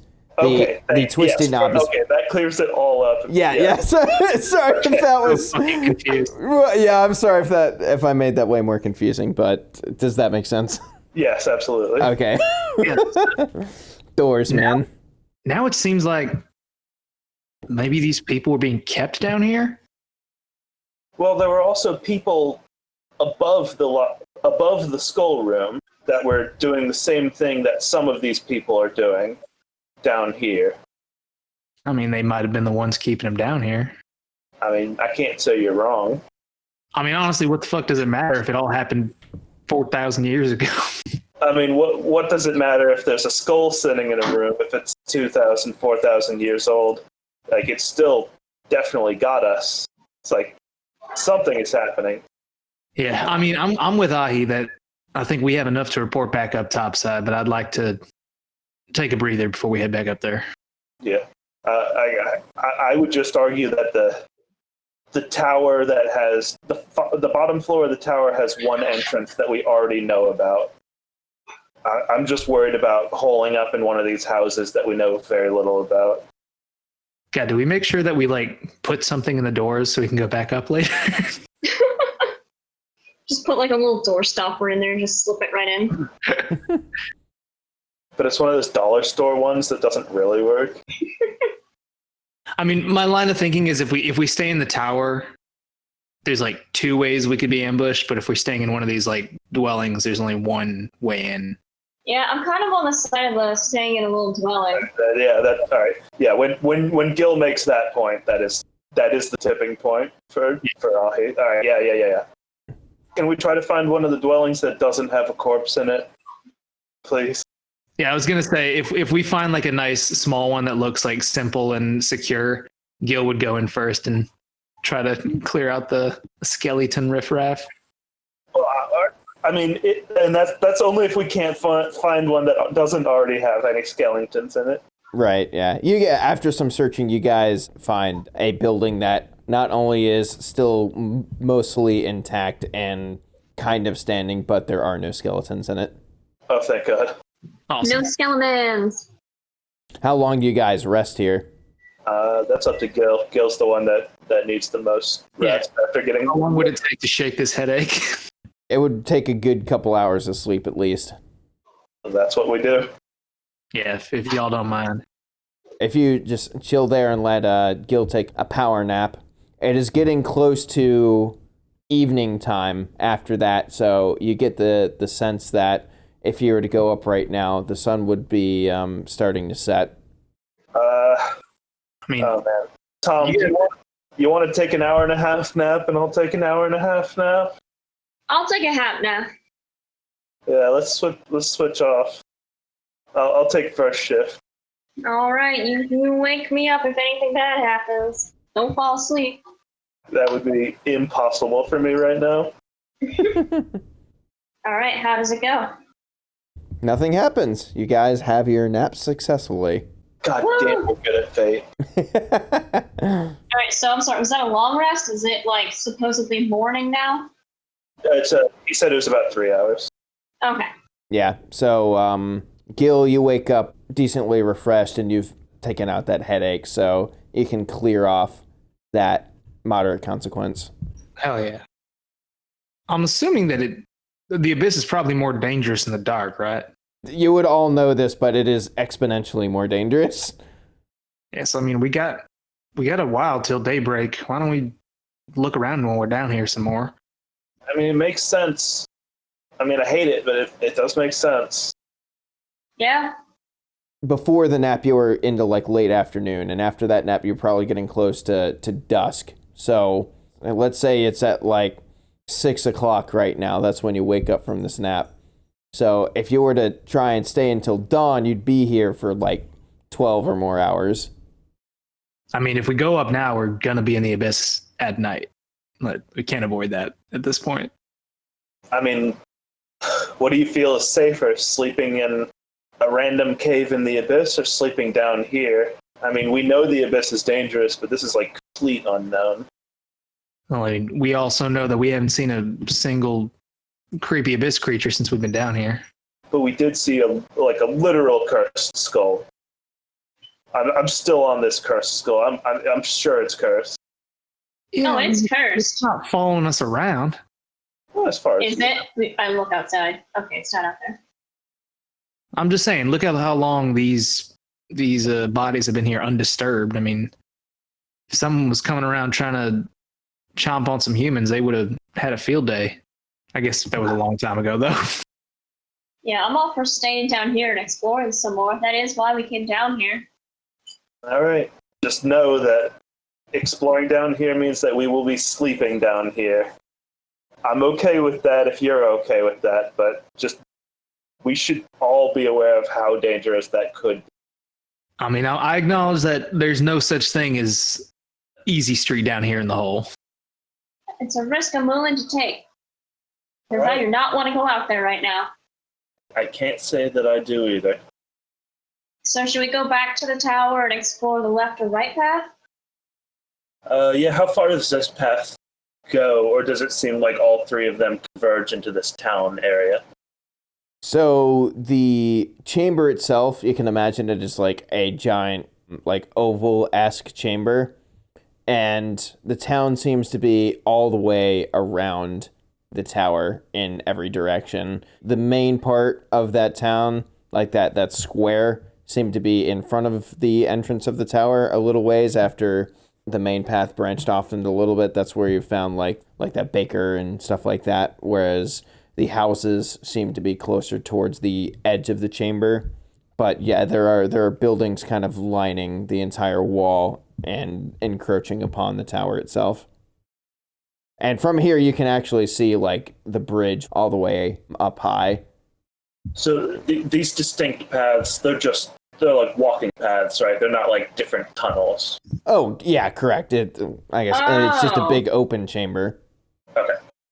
Alright, can we just say we go into random houses and shops and stuff? I mean, yeah, you can dig around for a while and all these, but like I said, to get a proper exploration of like all of the like this entire chamber would take several days for even the three of you. Do we want to just focus on mapping out the general shape of the chamber? Like, from what we can see, how long does it look like it would take for us to walk the circumference of the chamber? I'd say probably like if you were just like walking nonstop around the circumference, it would probably take like 45 minutes to an hour to go all the way around it. Sounds like a good first step to me. Yeah, let's do that. Cool. So you guys, I'm guessing you're just like kind of mapping it out in like your little notebook of kind of where the general things are. Yep. Yeah. Yes, Oh boy, it's a good thing I always bring an extra pencil. This is a lot of mapping. A nice young man. All right, you guys do that. And along the way, you actually do see one building that seems a little more intricate than the others. It seems to be like almost like a small school in a way. And there's one part of it that seems to be slightly less destroyed than the rest, if you want to go investigate it. Yeah. Looks good as any. So inside the not destroyed part, you can actually see what appears to be a study, kind of in the same vein as the top room at that tower. And you can actually see the remains of a desk there, and slumped kind of like against the back wall behind the desk is another one of those skeletons. Not in a prayer pose, but it just looks like it's like slumped down against the back wall. Is this the first one we've seen not praying? Well, we found a few that were crawling. That's right. It looks like they were trying to like reach out towards the tower and stuff. Interesting. But this seems to be the first one that you've come across that doesn't seem to be either in prayer or in struggle. Interesting. All right, so what's on the desk? Has it all been destroyed? So like I said, the desk is decayed, but if you search around in there and it's not too hard to find, you find more papers in there that do not degrade over time. They seem to be perfectly intact. Oh, awesome. What do they say? It seems to be a logbook from whoever this person was. He is basically describing, like the first couple pages is basically just a short little description of the town itself. And from what you can tell, once again, there are still those words that you can see that don't necessarily have like a direct translation for you guys. It seems to be like somewhat lost. But from the general consensus, like on the paper, you can kind of just tell that it's a little description of what the town is. And it just seems to have been a little society that was built up around this tower. It was a group of people who came into the abyss and were trying to hide themselves away from outside forces and ended up locking themselves in here to try and stay away from an oppressive force outside. Like I said, this is a society that was here from 2,000 to 4,000 years ago, so you have no idea what type of like society that might have been. Like maybe, and that there was a super horrendous CRG that was dominating everything that was going on in the abyss, but you get the idea that these people were trying to get away and form their own community in a set place. But in the sense of like all the other skeletons that you've seen or heard of in the abyss that were in these prayer poses, the notes go on talking about how people start dying in mysterious ways, especially close to their supposed birthdays. Oh. And with that, it gets a bit harder to read, but it talks about how they think they found a solution, an artifact that has been brought from outside, because occasionally they do send people outside to scavenge like materials and stuff.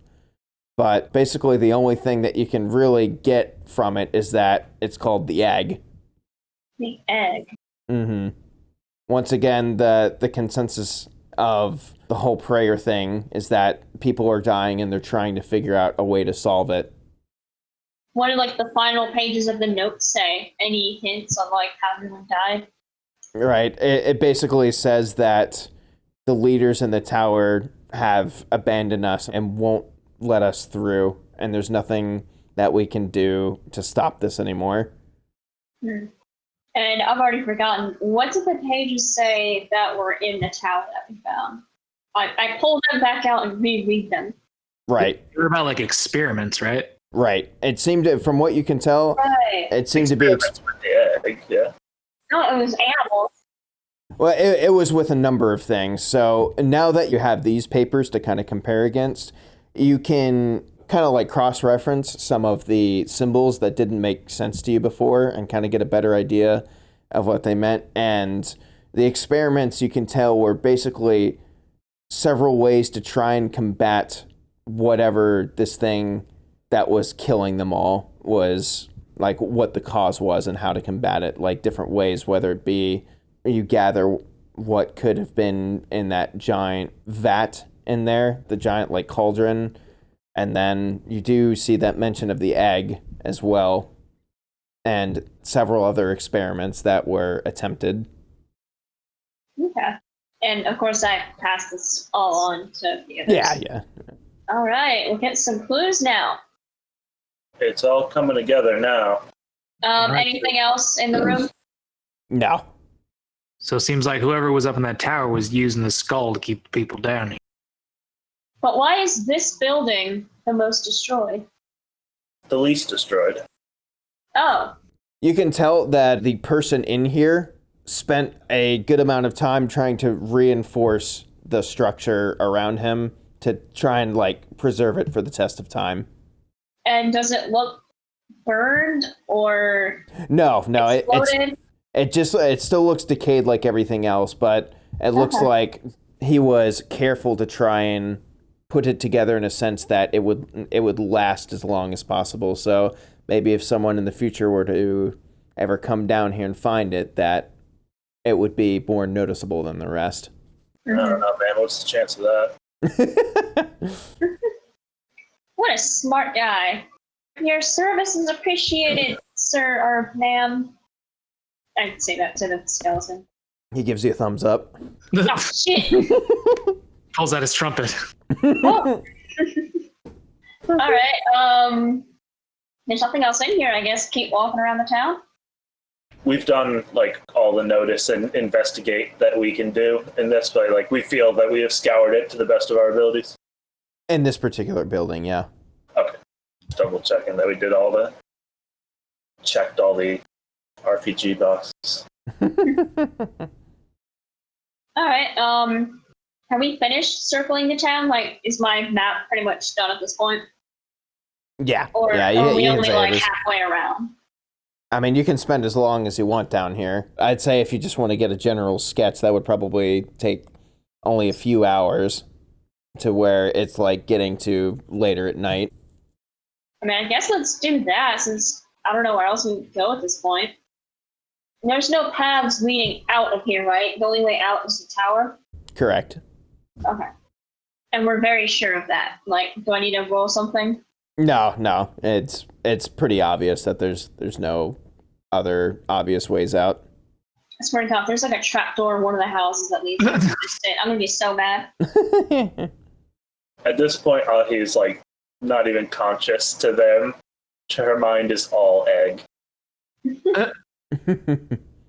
Yeah, so it's like, I feel like the people at the top of the tower would have had the keys to the egg, but we didn't find anything up there. So maybe whoever had the keys skedaddled. I don't know. I think we found everything there is to do down here. Should we go back in the tower? Maybe we missed something? From our walk, no other notable structures in town. Not really, no. It's basically just normal town buildings. I will say that in the scouring of the multiple buildings that you come across, you do find a few more of those artistic-esque artifacts that you can pile up for a little bit more gold when you get back. But it is still nothing complicated, nothing really of note. Okay. And this is just out of character. It's clear that what was inside the bars up at the top was the egg, right? It's not. Yes. Yep. That's just. No, it was an egg-shaped thing that seemed to be. That's just my brain falling apart at one morning, just being like, I do remember that there was an egg up there, right? I'm not like inventing that. What room was the egg in? Very top, correct? No, so to go from bottom to top, you had the main floor, the one that's just above that with the first locked door where you found those artifacts, right? And that seemed to be the last, like, normal room. The one directly above that was the room with the skull in it. The one above that was the egg room, where you had that egg that was completely securely locked. The one above that was the one with the giant cauldron. The one above that was the skeletons all arranged in that circle around the book in the center. And then the one above that was the study. And then one more up was the observation deck and where the bridge was. And the remains of the book, are those just like little tattered remains, or is that something that like a key could potentially be hidden in? If the book was resting atop a key and it like moldered over time. Yeah, I mean, you guys could have actually, and now you scooted around the outside, but from what you could tell, it didn't look like there was anything under it. It just looked like the completely faded, destroyed remains of a book. I mean, I feel like to move on, we have to figure out what was in those like 3 locked cage things. I guess we should go back in there and also take a better look at the book just in case. 3 locked cages? Wasn't it 3 locked cages? That was the egg. The egg was on the inside of those. Oh. Oh, it's just like 3 cages, like 1, 2, 3, going like smaller to larger, not Right. like three next to each other. Correct. Yeah. Okay. Yeah. I mean, I kind of want to take that egg back, but I also kind of don't. I mean, we can't get to it. I'm definitely taking the egg back, but, like, we need to get to it first. I vote go back to the tower. I don't know about you guys.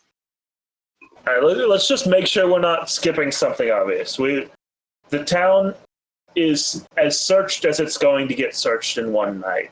Each floor, we are confident, has been searched to the best of our ability. Unless there's something inside that skull, it's to the best of our ability, right? Like, we scoured each room except for the skull room. Correct, yeah. Oh, God. I don't want to Okay. search the skull room. I vote he has to pick up the skull. I'm not picking up the skull. Listen, we can smash the skull and see if that changes our feelings on the skull. I mean, I know I'm not picking it up. Actually, I don't know. Maybe we shouldn't smash the skull. Yeah, if anyone's smashing it, it's going to be you. I'm not doing it. Yeah, maybe we should just, like... I mean, that skull's got to be really valuable, right? I don't think that should leave here. Let's just leave that evil right here where no one's going to get it. Yeah, I think that's more of a report on item. For now. I don't think they'd like it if a bunch of red whistles brought up a skull of evil Cursed skull. wrapped in a sleeping bag. So, go up and pick up the skull? See what's Yeah, in there? go up and fuck with the skull. Jaw straws? No, I'll just do the damn thing. All right, Ahi, take it for the team. Strong, Tuna. I steady myself mentally. Are we up? We're up in the room. Yeah.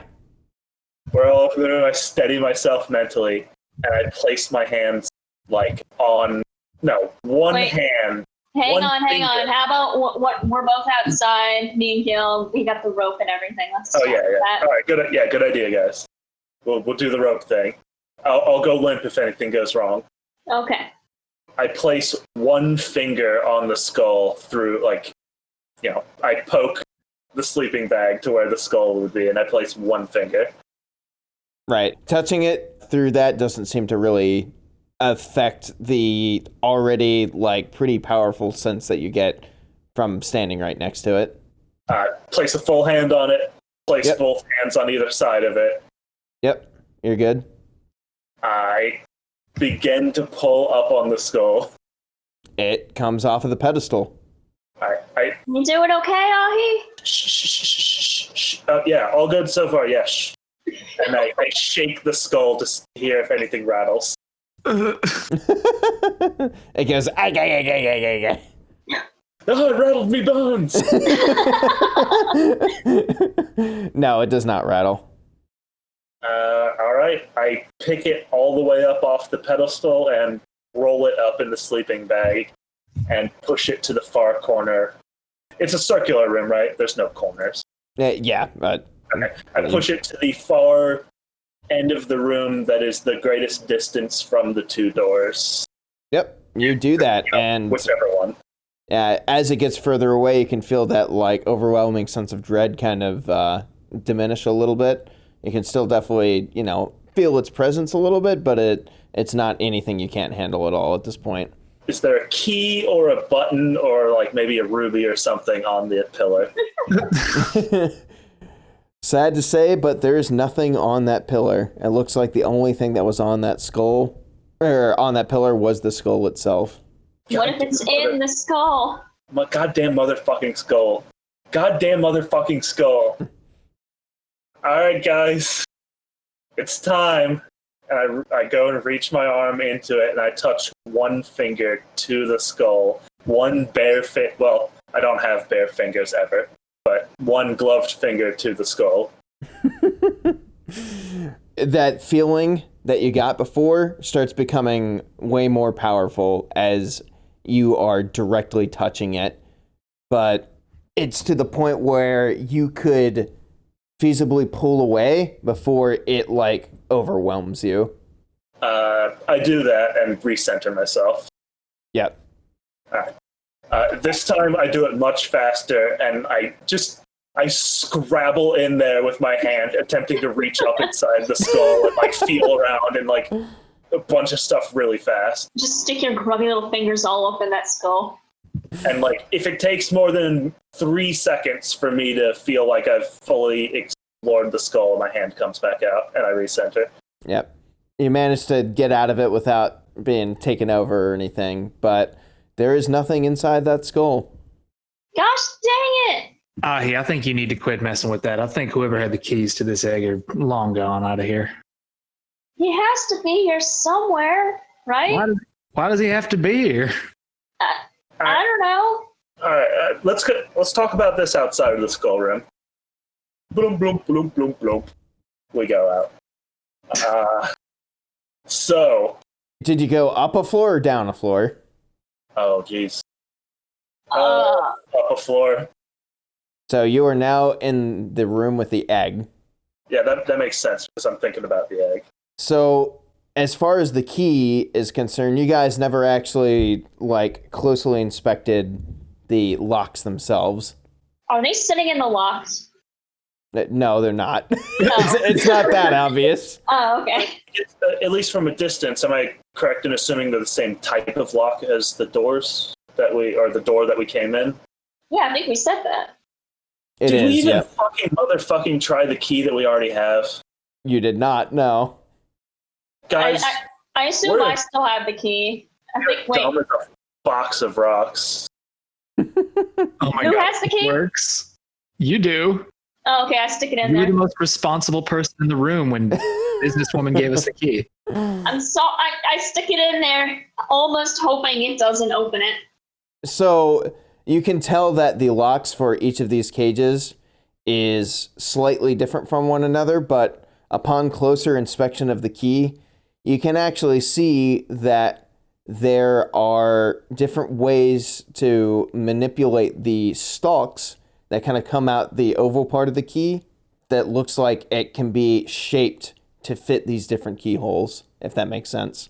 I am so angry. All right, I do that. I stick it in the big one and wriggle it around, manipulate it. You manage to get it in there and fiddle with it for a bit, and it manages to fit in.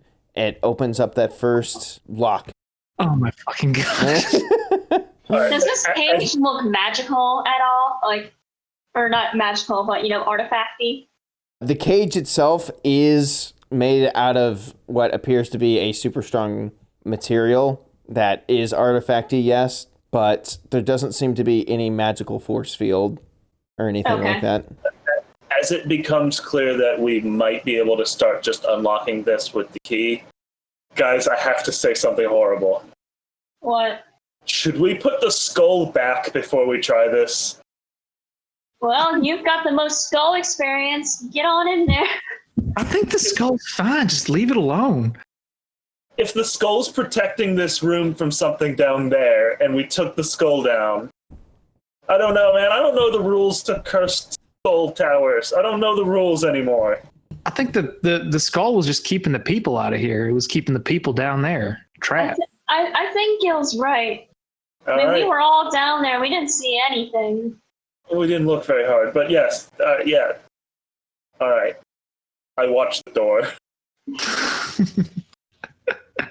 But I also attempted to watch the egg. I fiddle with the second one. You managed to get through it. All right, how's it looking, Ahi? Hear any noises? No.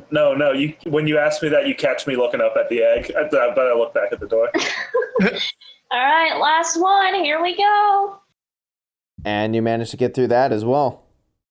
Oh, give me that egg, son. So before you go out and just grab that egg, by the time you open the third lock and you get closer to it, you can start feeling a force kind of emanating from it, like in the same way as the skull kind of did some mental stuff to you. You can tell this egg is very special and could do some, you get the feeling that it is a very powerful thing. Let's just put it that way. Guys, this is no ordinary egg. Yeah, no shit, Tom. It's a super egg. Is that all the feeling I get? Just this is a good ass egg, or do I feel like badness? You just feel that this is something that is powerful. Okay. All right, I guess I take it and I'll I'll hand it to Ahi, so she's like the egg master. So, do you grab it? I mean, you kind of said you did. It's two. You've already said you did it like 3 times now. Did I? Okay, yep. I get in there. I pick up that egg. All right. I'm so scared. What do you think Tom's deepest desire is? I mean, I think it's to discover the new creature and like bug or an animal and, get my name in all the history books and all that jazz. Is it that simple at this point? Like, literally just discover a new abyss creature? I guess it's really get in the history books, but because I love animals and like creatures, it's to do it that way. But really, I just want to get my name in history. Okay. Contribute to the history of the abyss. As you grab that, you feel an overwhelming presence start to take hold of you. And you can feel that, in some sense, part of your body is starting to like morph from where you touched it to start shaping itself to whatever this desire is. So in that sense, it can feel your hand start to disfigure, and it almost feels like you are turning into a new creature, if you will. Oh God. Oh, this is horrible. Do I feel like horrified? Do I feel anything? Oh yeah, it feels pretty horrendous. So do I know what's happening, or am I just like confused and just kind of passively letting it happen? While it may feel not exactly pleasant, it feels like your deepest desire is being granted. I mean, I guess I'm recklessly curious, so I don't let go. Yeah, what do we see is happening to Tom? You see as he grabs it, like where he grabs it, like his hand starts to become slightly disfigured. Oh, it's literally happening. Yeah, it starts transforming into what appears to be something that neither of you have ever seen before. As soon as I see Tom's body start morphing, I'm gonna run in and try to punch the egg out of his hands with my metal fist. Okay. It's clobbering time. You punch that egg out of the way. Take that, egg. It clatters to the floor, and as you do that, Tom, you come back to your senses, and you notice that down on your hand right now, it is morphed into what appears to be an abyssal creature hand. It looks almost animal-like now. Like a werewolf hand. Almost, yeah.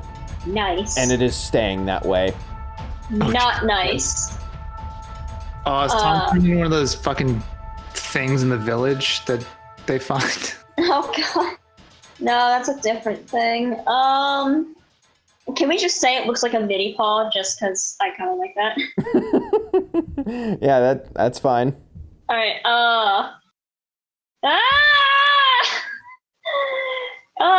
Gil, what? My hand! Guys, what's the problem over here? Oh, Jesus. Don't touch the egg, Ahi. Don't touch the calm egg. down. Shit, fuck. That was my jacking off hand. What am I gonna do? Oh, come on, man.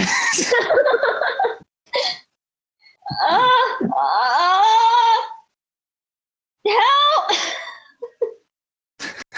I'm just a little boy. I don't know what to do. You want it? No, you're not still turning into the creature now that you're not touching it. So, glass half full. I mean, is it only on one of his hands, Potter, or both of his hands? Only the hand that grabbed it. Okay. I mean, I would. Who picks something up with one hand? I mean, if you want to say you picked it up with both hands and both of your hands are now. All I want, Nick Potter. Let's say I like. All right, let's stick with one hand because I don't want two monster hands. What do we do now? I guess Gil, relock the cage. Lock that shit right up. No, well, hold out. Let's see how dangerous it is if we cover it with another sleeping bag. The ultimate barrier. I mean, You touch it, man. I'm done with this egg. no, I'm not gonna. Not gonna do that. Middle fist, and I was fine. Yeah, but you only hit it for a second. How big's the egg again, Potter? Like the size of an ostrich egg. Although that totally is picked up or able to be picked up in one hand. Yeah. Mhm. I thought it was bigger for some reason. Okay. All right. I'm just. Let's say I scooted like all the way across the floor, like against the wall, like as far as I can get from this egg. God. Well, Yeah, kid, we need to get you back up topside. This is. I kind of want to bring it with us to the surface. I think we should, but I mean, we'll have to relock it in the cages and then wrap the cages in the sleeping bag. That's the only way I'm touching that thing. the cages are like part of the room, aren't they? Yeah, they're like in the floor. Oh. Get this. How about we wrap it in 2 sleeping bags? 2 sleeping bags, a couple jackets, anything we got. All right, let's put a sleeping bag on the ground, and then Gil, use. Well, what's the longest tool we have? We got like a shovel, right? Yeah. Build a pickaxe. All right, let's use the pickaxe or the shovel or something to push it into the sleeping bag, and then I'll wrap up the sleeping bag. And Gil, can I have your sleeping bag too? I put that sleeping bag in the other sleeping bag, and I sling that over my shoulder. Am I able to do that like without getting absolutely fucked? Yes, yeah, you're able to. Ahi, I want you to promise me you're not gonna touch it later when no one's looking. That's not what happened. I'm not gonna All right. I'm just making sure. Wait, hold up. How rad does his claw look? First off, just to be clear, you guys from the outside, the only thing you saw is her grabbing it and her arm transforming. Him. I don't know if I'll ever get that right. I'm sorry. I am a manly little boy. I am a manly little boy. So what you saw was him grabbing it and his hand transforming into this weird thing. From Tom's perspective, when you grabbed it, you had that overwhelming feeling of desire, and like to the forefront of your brain was brought that desire of this abyssal creature and wanting to become known and discovering a new like abyss creature and stuff. Yeah. You are free to tell them that, but Oh my god. Was he becoming a new abyss creature? Are you asking that in character? No. Like how would I even begin synthesizing that thought in character if I didn't? I don't know. No, that's not me being like disparaging towards you. Just Tom, do you tell them that specifically, like what you felt when you grabbed it? Yeah, I think I'll tell, like, as, you know, I pull out my notebook, of course, and with my other hand, I guess I start writing. The hand you have is actually still like prehensile, kind of like a combination of like a MIDI hand and a Nanachi hand. So it's definitely like you still have like fingers and stuff. Nanachi, that's what I meant to say. I have a Nanachi hand. Right. Yeah. So you still have like fingers that are like, you know, usable and stuff like that. So you could still conceivably like write do with y'all that know hand. what Nanachi's hand looks like? Yeah. it's like a paw, right? Yeah, with like weird like nubs coming out. Are those not just the pads of the paw? No, they're like claw fingers, but they're like little nubbins. I'm Googling a picture of Yeah. that. Let's just say that's what my hand looks like because it's cute and monstrous at the same time. Okay. All right. Oh, that's gross. Why didn't I ever notice how gross her hands were? Right. All right. I guess I write with my other hand and like draw a picture of it and like describe what happens. And I tell them like when I touched it's like the opposite of the skull, I guess. And instead of my fears, it was my desires, and I like became a new creature. I started to. As I have this slung over my shoulder, am I feeling that feeling? You feel that same presence that Tom did, like when he was near it, but it's not affecting you, like since you're not touching it directly.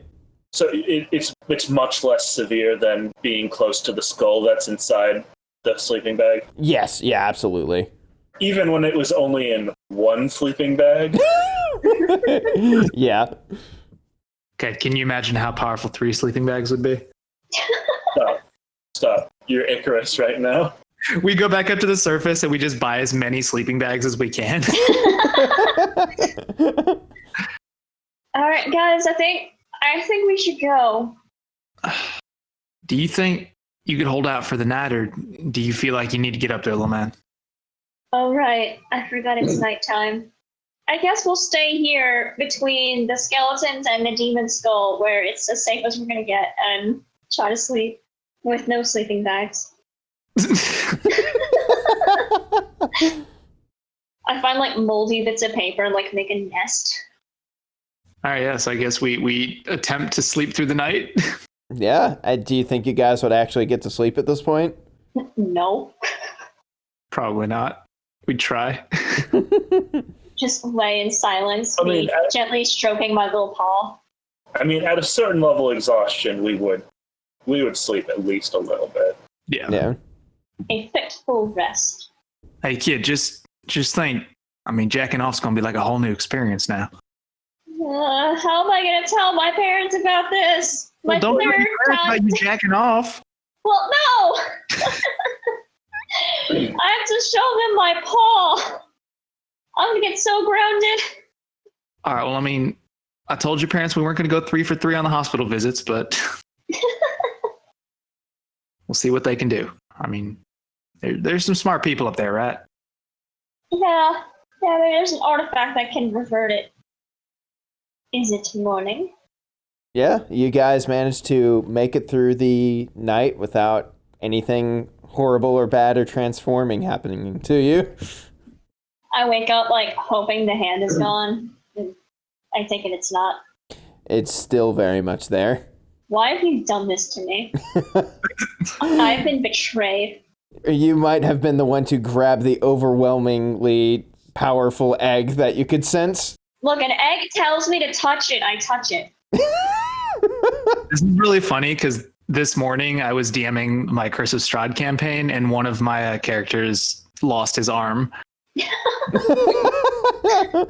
Did he do something similar to that? He basically got cursed, and he had another character cut it off. Gotcha. Oh, shit, that's deep. Or dark.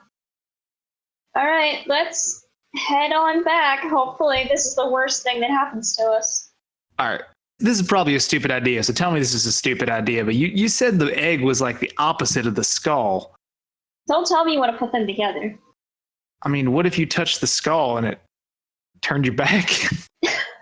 I am not touching that skull. All right. I agree with that. Let's get you back up topside. Well, no, I think I know where you're going, though. We should make the egg touch the skull. The universe just explodes. Do All you right, we load our game. take the skull? Yeah, what are you guys taking with you? I think we leave the skull. I don't know if I'm strong enough to carry the skull all the way to the surface.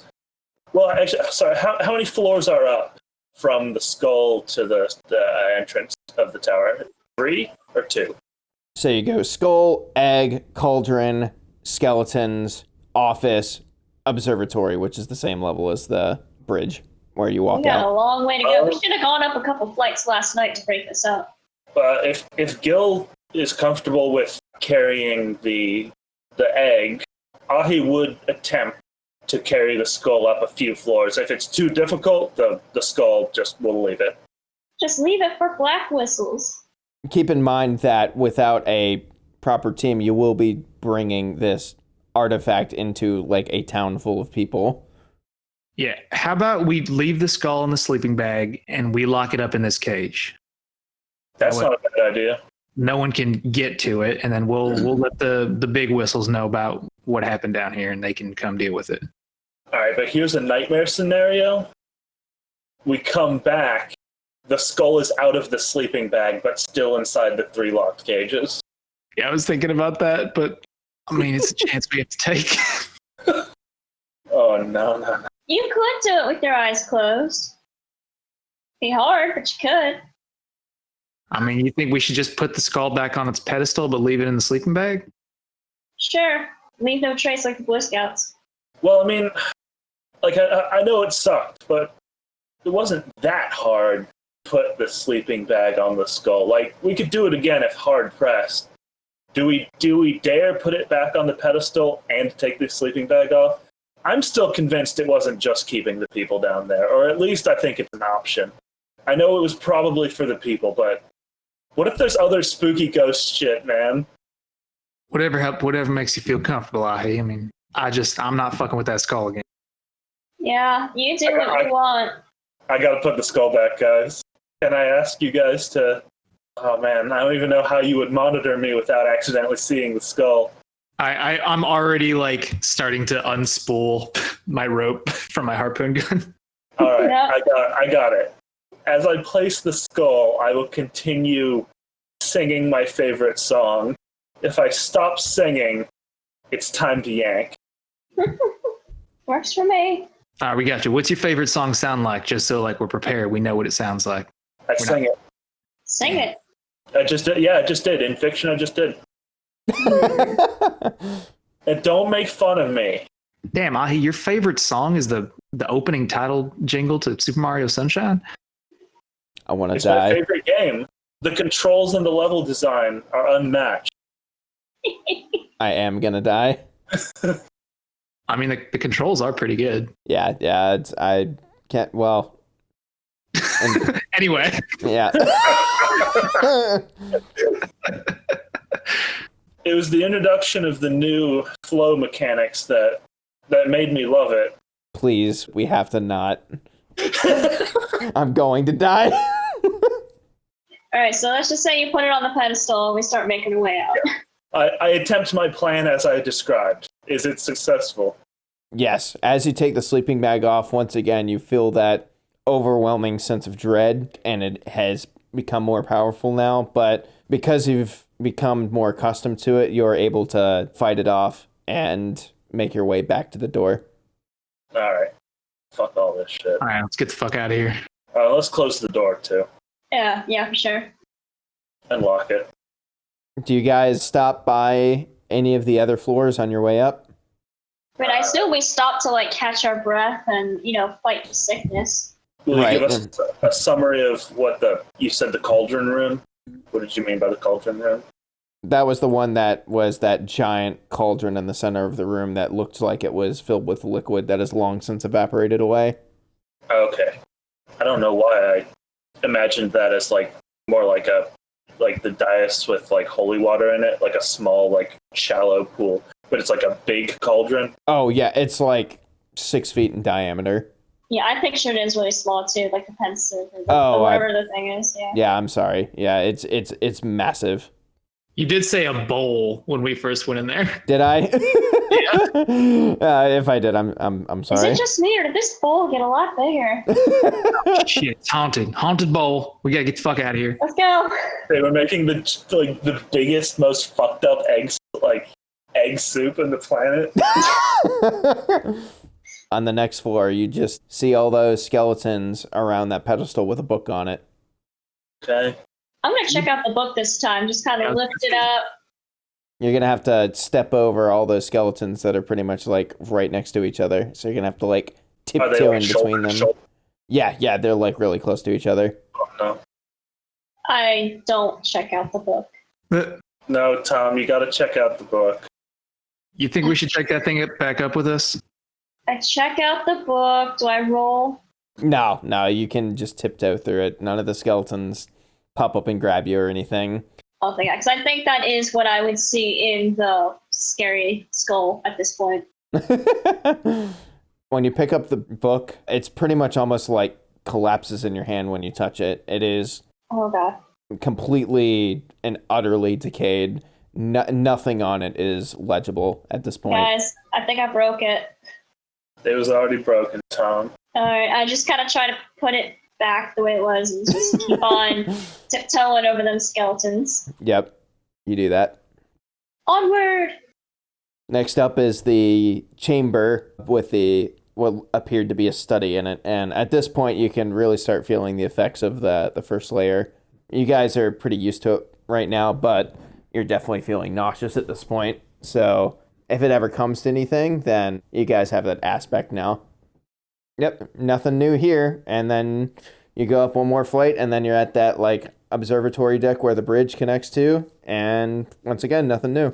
What makes an observatory deck? What aspect of it makes it clear that it's like an observatory test?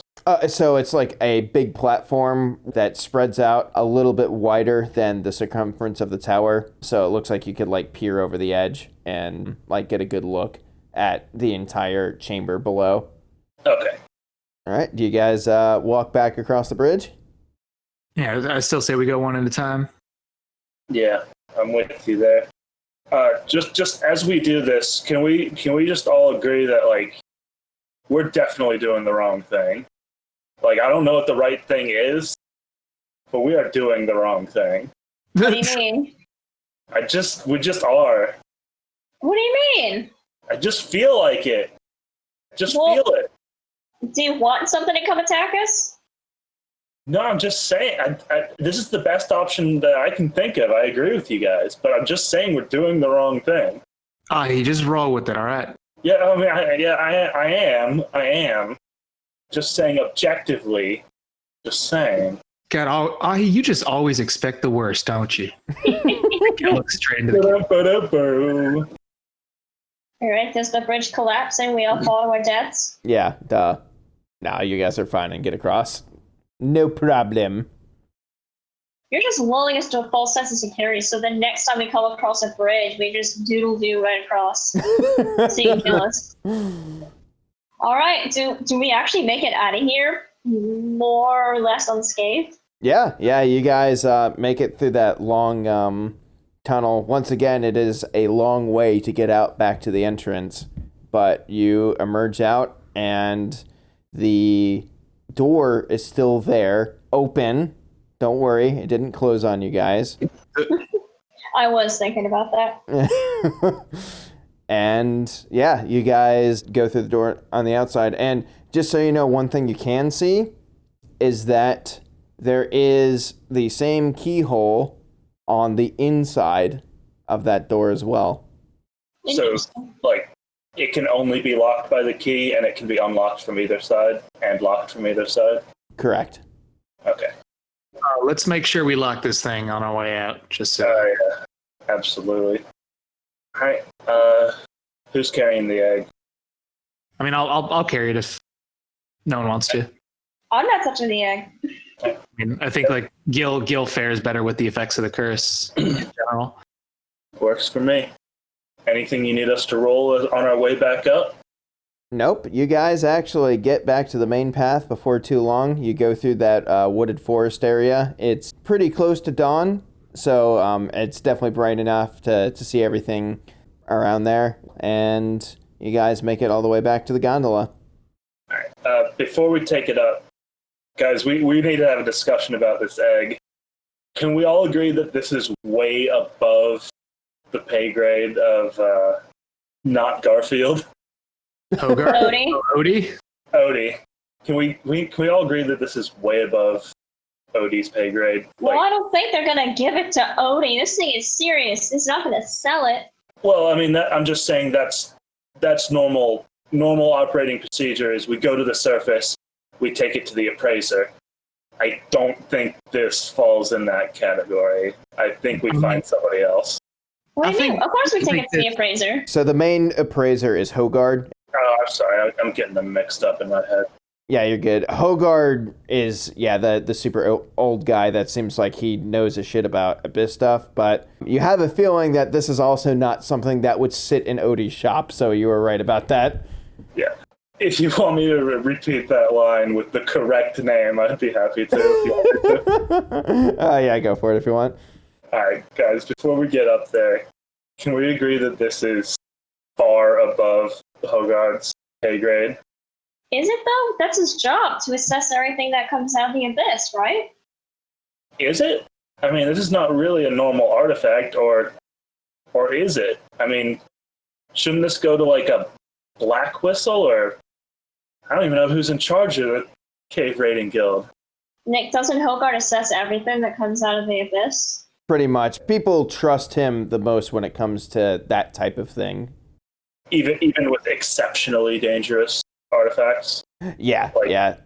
So he used to, you guys wouldn't know this, but out of character, he used to be a delver in the past, and you might have picked that up at some point just in your talks with random people, but he is very familiar with the goings-on of the Abyss. Okay. Well, then scrap that whole thing, because he would have known that. It's all Sorry, good. my brain has gone full potato mode. All right. Before we get to the gondola, Gil's gonna slip off the sweet metal fist and kind of hold it out to Tom. It's like, maybe we should cover that thing up, at least for a little bit. Yeah, okay. I'm not really enjoying looking at it either. I don't know. I mean, don't I have gloves? I mean, yeah, I guess if you want to pull out gloves and put them on. Yeah. How in the hell are you going to put a glove over? Yeah. I mean, it's definitely not going to look right. I'll just stuff it in my pocket. Like, I have the glove on and I can just kind of go in my pocket. Okay. Yeah, as far as the, like, what it looks like, we established it was a Nanachi type hand, and that goes to about halfway down your forearm. That's, like, where the fur starts. Cool. Yeah, so, like, the metal fist thing covers, like, your entire forearm, right? Yeah, I'm just going to be in my pocket, pull my sleeve down. that's a good enough plan. All right, gondola ride. Going up. How much does riding the gondola up suck? It is very fast going up, so it is not the most pleasant experience by Why? any means, but... Why is it very fast going up? Because it is 600 meters, which is a pretty sizable distance. So it's not like it's like speeding up like crazy, but you know, it's at a moderate pace for sure. I hate it. Yeah, it's definitely not comfortable, but it's not like it's gonna kill you or anything. Maybe you do the mouth throw up thing. No, not today. Not after all this. And okay, I say it. You don't throw up. I mean, I Good can roll job. a physique if that's what you're asking. No, it's fine. All right, you guys make it to the top. Do you say anything to the guards, like the operators of the lift at the bottom or the top? We thank them for their service. Cool. Yeah, I mean, they don't really pay you much mind. They just... I think we'd probably be like reeling too much from the quick ascension of the Yeah. gondola. Yeah, we come crawling out on our hands and knees. Yeah, I just like, as we like walk past them to get off, I just hold up the red whistle. He gives you a knowing nod. He's used to that. Do you feel like you're back on the ocean yet? I'll tell you in a little bit. All right, where do you guys go first? Oh, guards, immediately. Yeah, Let's Yeah. get this thing out of our hands. Right, yeah. On the way, though, I want to say to the other guys, this thing sucks, but, like, it's got to be worth a lot, right? Right? I mean, 50% of a fuck ton is still a fuck ton. I mean, will they give us money for something like this that could destroy life as we know it? Yeah. It's like you don't even know artifacts at all. I'm gonna buy a house with my half. I'm gonna buy spaghetti. I'm gonna buy a new hand. I mean, I already did. In that order. You guys think the skull's worth anything? Do they give you money for bringing up something that could just, like, fuck your shit up? I mean, we do a lot of questionable things here in Orth, and you know that. That's true. I don't even know why I'm asking that. All right, do you guys make your way to the CRG headquarters? Yeah. Yes, please. That's where Hogart is, right? Yeah. Yeah. There are other appraisers, but around the town, he is known as by far the most experienced one, and he's in the headquarters itself. You guys get in there, and Beatrice is actually sitting at the front desk. It looks like she actually just started her shift there, and she looks up and sees you guys and says, "Oh, hey guys, how's it going? Did the cave have anything interesting in it?" You could say so. Yeah, we'll give you the rundown, but we really need to get over to Hogarth. We found something big. Oh, all right. Well, I'll be looking forward to hearing what you guys got. And she goes back to her work. She just doesn't care, does she? She's seen a lot come in and out of here. All right. You guys go over to Hogarth's. He's doing his normal thing. He's got that, like, giant supply of random Abyss artifacts just kind of piled up on shelves in the back, and he is currently working at his desk trying to figure out specific aspects of a certain artifact. And he sees you guys walk in, and he's like, "Oh, it's good to see you three again. Did you guys find anything interesting in that cave? I heard from Beatrice that you were going on that thing that was posted on the bulletin board the other day." I was almost certain you were going to say, I heard from Beatrice that you found something interesting. Not telepathic. Just a huge gossip. Yeah, we found something, and it's artifact-ish. Yeah? Can I see it? Yes, but please do not touch it. I gotcha. I've seen my fair share of things that are bad to the touch. Let's put it that way. So let's see what you got. I pull out my hand and I say, "Oh, Hogarth, seriously, don't touch it." He looks at your hand and he's like, "Oh my." He actually scurries over to you and like looks at it and like grabs it like softly and like motions to see if that's okay to look at it. Yeah. He's just like examining it up close. He's got like his big glasses that are kind of like yours in that they can also kind of like zoom in and out and microscope, and he's just like observing your hand. He's like, "Oh my, this is very interesting." You could maybe not sound so gleeful about it. I'm sorry. That was not very tactful. I apologize. But how long has it been like this? Has it stayed like this? What, like a couple hours now, I guess? I guess time will tell to see if it's permanent, but what caused this? Well, touching the egg. You guys haven't shown him the egg yet? Yeah, I gesture to Well, we Gil wanted and to make sure that he was like Yeah. very clear. Yeah. I gesture to them like, "All right, crack it open, baby." Do you have a good place to put this that's not just like loose on your counter? Do you have like a cardboard box that's warded against that? He rummages in the back, and he actually like gets through some what appears to be like a tool chest that he's got, and he whips out what appears to be a bowl and then a fabric that he drapes inside of it that both appear to be abyssal in nature. They appear to be artifacts in their own sense. And he plops that down on the counter and he says, "Whatever you got, just go ahead and place it in the bowl." I gently like dump it out into the bowl and I hand Gil the sleeping bag back. Right, yeah. He sees the egg in there and his eyes just like light up. Now that you're all like sitting there in front of it, you can kind of all feel this presence of it, and you can kind of feel that you're all like maybe even slightly drawn towards it. So Ahi and Gil, you might kind of understand why Tom may have just like reached out for it, because you guys are kind of getting the same feelings right now that this thing could maybe grant some desires that you've always wanted. But Hogard sees this and he kind of like pulls it away a little bit to the back and sets it back on the back table away from everyone. And he says, "Well, this is something that I may have heard stories about, but I can't believe it would have been on the first layer. From what I've read, it might be a cradle of greed, which is essentially a wish-granting artifact, but it more takes the desires of the user of it and distorts them into reality. But from everything that I've read, it pretty much always ends up going wrong for the user, because what we actually wish for is completely distorted." So can you remember what exactly you're thinking of when you grabbed it the first time, Tom?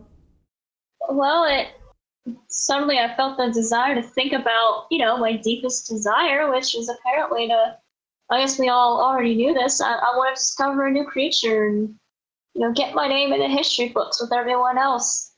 And I guess I was thinking about that, and here we are. And I kind of waved my little paw.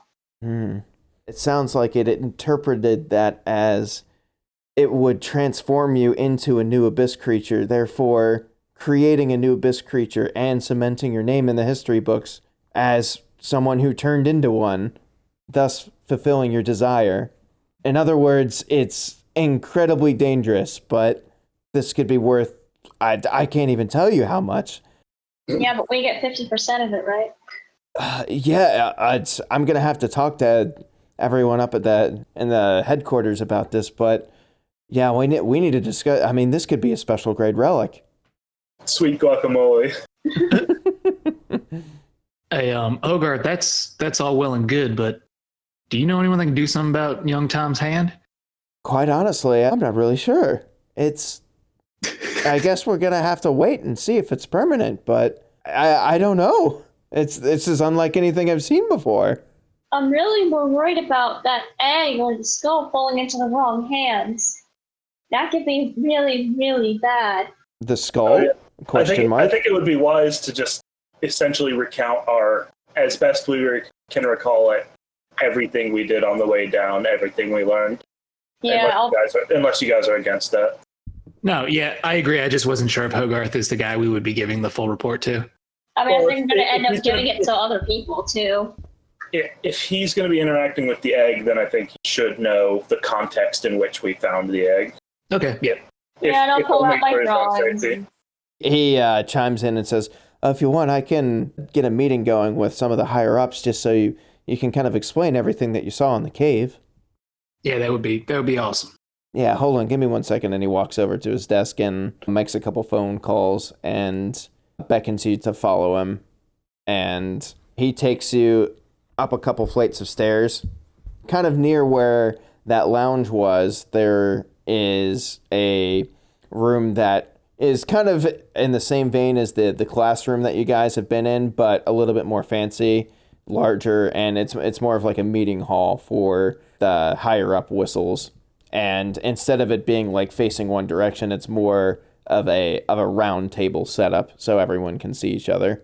And when you walk in, you see a few of the black whistles that you saw before in the lounge area, as well as Illith. Beatrice has decided to come up as well. And Hogarth's obviously there. And yeah, you don't actually see Odin there, though. But after a few seconds, you actually see Shiggy pop his head in as well. Odin or Odie? Ozin. Oh, Ozin. Oh. Yeah, Ozin is not there. Do you guys just relay to them pretty much everything that you saw? Yep, I think it's story time. Right, yeah. We relay it. I, hand out my, all the notes I took and all my maps and all. Mm-hmm. Put it all out there. They all seem pretty fascinated that something of this magnitude could have been in the first layer and are pretty astounded that it was kind of not really hiding in plain sight, but wasn't too far off the beaten path here. So they kind of mull it over amongst themselves and discuss like what they're going to do with it and are kind of like planning out the next excavation of what's going on and like what to do about the skull and stuff like that. And maybe they can find out more research into what the hell all these praying hands are about. In the end, as far as like your payment and stuff, Illith gets back to you and is like, well, I can't say that we ever expected something like this to be in there. If we did, we never would have sent 3 red whistles down there, but I applaud you guys for keeping it together and coming up with such a detailed report of what was going on. Yeah, I assume you give her like the notebook and stuff, like you've passed that around so they can see the layout of everything. Oh yeah. Yeah, I'll just give it to them. I assume they aren't going to need that when they send people down there again. Right, yeah. She goes on and says, as far as your payment, you absolutely will get that 200 gold, and I know the 50% thing is obviously, we're going to have to figure out what to do with this egg, but I will get back to you with that as far as the gold payout. I'm going to talk it over with everyone here in Hogard and find out what we want to do about that, but good job. I'm not very often impressed, but that is quite the find that you guys made. Tom, I'm sorry about your hand. I'm not sure if we can do anything about that, but try not to let it bother you too much. There's a lot of people around here with scars, and while that may not be a scar per se, call it a badge of honor. I look up from wiggling my fingers and just staring at it and go, what? All right. Well, you guys are dismissed from there. And where do you think your characters would go from here? Well, they didn't tell me to go to the hospital, so I guess I just go home. They say you can stop by the. What? They say you can like stop by the hospital ward to see if they can do anything about it. Forget it. If none of them thinks there's anything to be done, I'll just go home. Just fucking like, done with this. I'm a sleepy boy. I've had a long day. Before we head out, I'd like to ask, like, how soon we can expect, like, an appraisal and payment, obviously. Yep.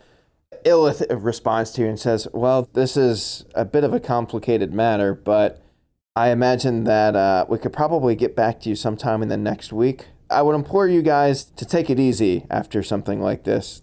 You have done 3 cave raids already in the span of just a few days, and as Red whistles, that's a lot.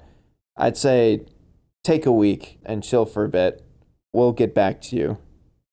Is there like a down payment that we could use to buy food and pay our bills in the time? Like, we must agree that this is worth a certain amount. She like goes off and comes back a couple minutes later and plops 200 gold in your hands and says, well, there's the flat fee, so that should at least get you through the next week. Oh, I forgot about that. I got all wrapped up in this mystical golden egg. Hey guys, money. What about all the other like artistic artifacts we found? Oh yeah. You can plop that all off with Hogard as well. They're going to lump that all into everything because even though they're artistic in the same way, there's stuff that Hogard hasn't directly seen before, so he's having a tough time appraising that. So that's going to be lumped in as well with the whole egg business. Okay, got it. All right. Well, since we're not shopping right now, let's each take 66 of that gold, and then who wants the extra floater? I'll rock, paper, scissors you for it. I think Tom deserves this one. Oh, yeah, because of the hand. That's fair enough. What was the extra? 1. Oh. You get I 67. didn't really hear you. You get 67 instead of 66. All right. Thanks, guys. My hand is worth 1 gold. Thanks, guys. I really appreciate it. I put it in my little pocket. All right. I think Gil would want to go with Tom back to his house to try to like talk to his parents with him. Yeah, go for it. Ahi, do you think you would go as well? Unless I'm asked. No, I'm going. No, I invite her. I'm like, oh, do you want to come? I'm not sure what time it is, but I'm sure my parents can make breakfast. At the offer of breakfast, absolutely coming. All right. I guess we walk in my parents' front door. Yeah. How do you think your parents would react to that? Mom, Dad. Hey, honey, you're home. I thought you would have been back yesterday, but it sounds like you spent a night down there. How did it go? You know what? I don't even say anything. I just slowly bring my hand out from behind my back. There's no words that can prepare me for that. They kind of just look at it and look at you and look back at the hand and, well, it looks like we got something new to research. Yeah. I'm sorry, Mommy. I'm sorry, Daddy. I don't know, I guess I'll say, I got too curious about an egg and this happened, but Gil saved me. Yeah, let's just assume I have like a tearful moment with my parents and, but it turns out okay. Cool. Yeah, they just on you, though. And I say, and I brought Mommy, can you make us some breakfast? She says for sure and goes and makes you some delicious breakfast for your new hand to try out. Should I roll proficiency to see how well I can hold a fork in my hand? Once again, it is still very much like a hand with fingers on it. It is just now way more fluffy. Well, I got a 0. You've ate breakfast better before, but I'll take it. Nobody's impressed. Is there anything we want to do before we end it? Like any last words or anything? Good job. You solved my skull egg giant tower puzzle. Did we actually do it right? I don't know. We certainly didn't do it right when we didn't figure out that the fucking key went to the first goddamn motherfucking thing there.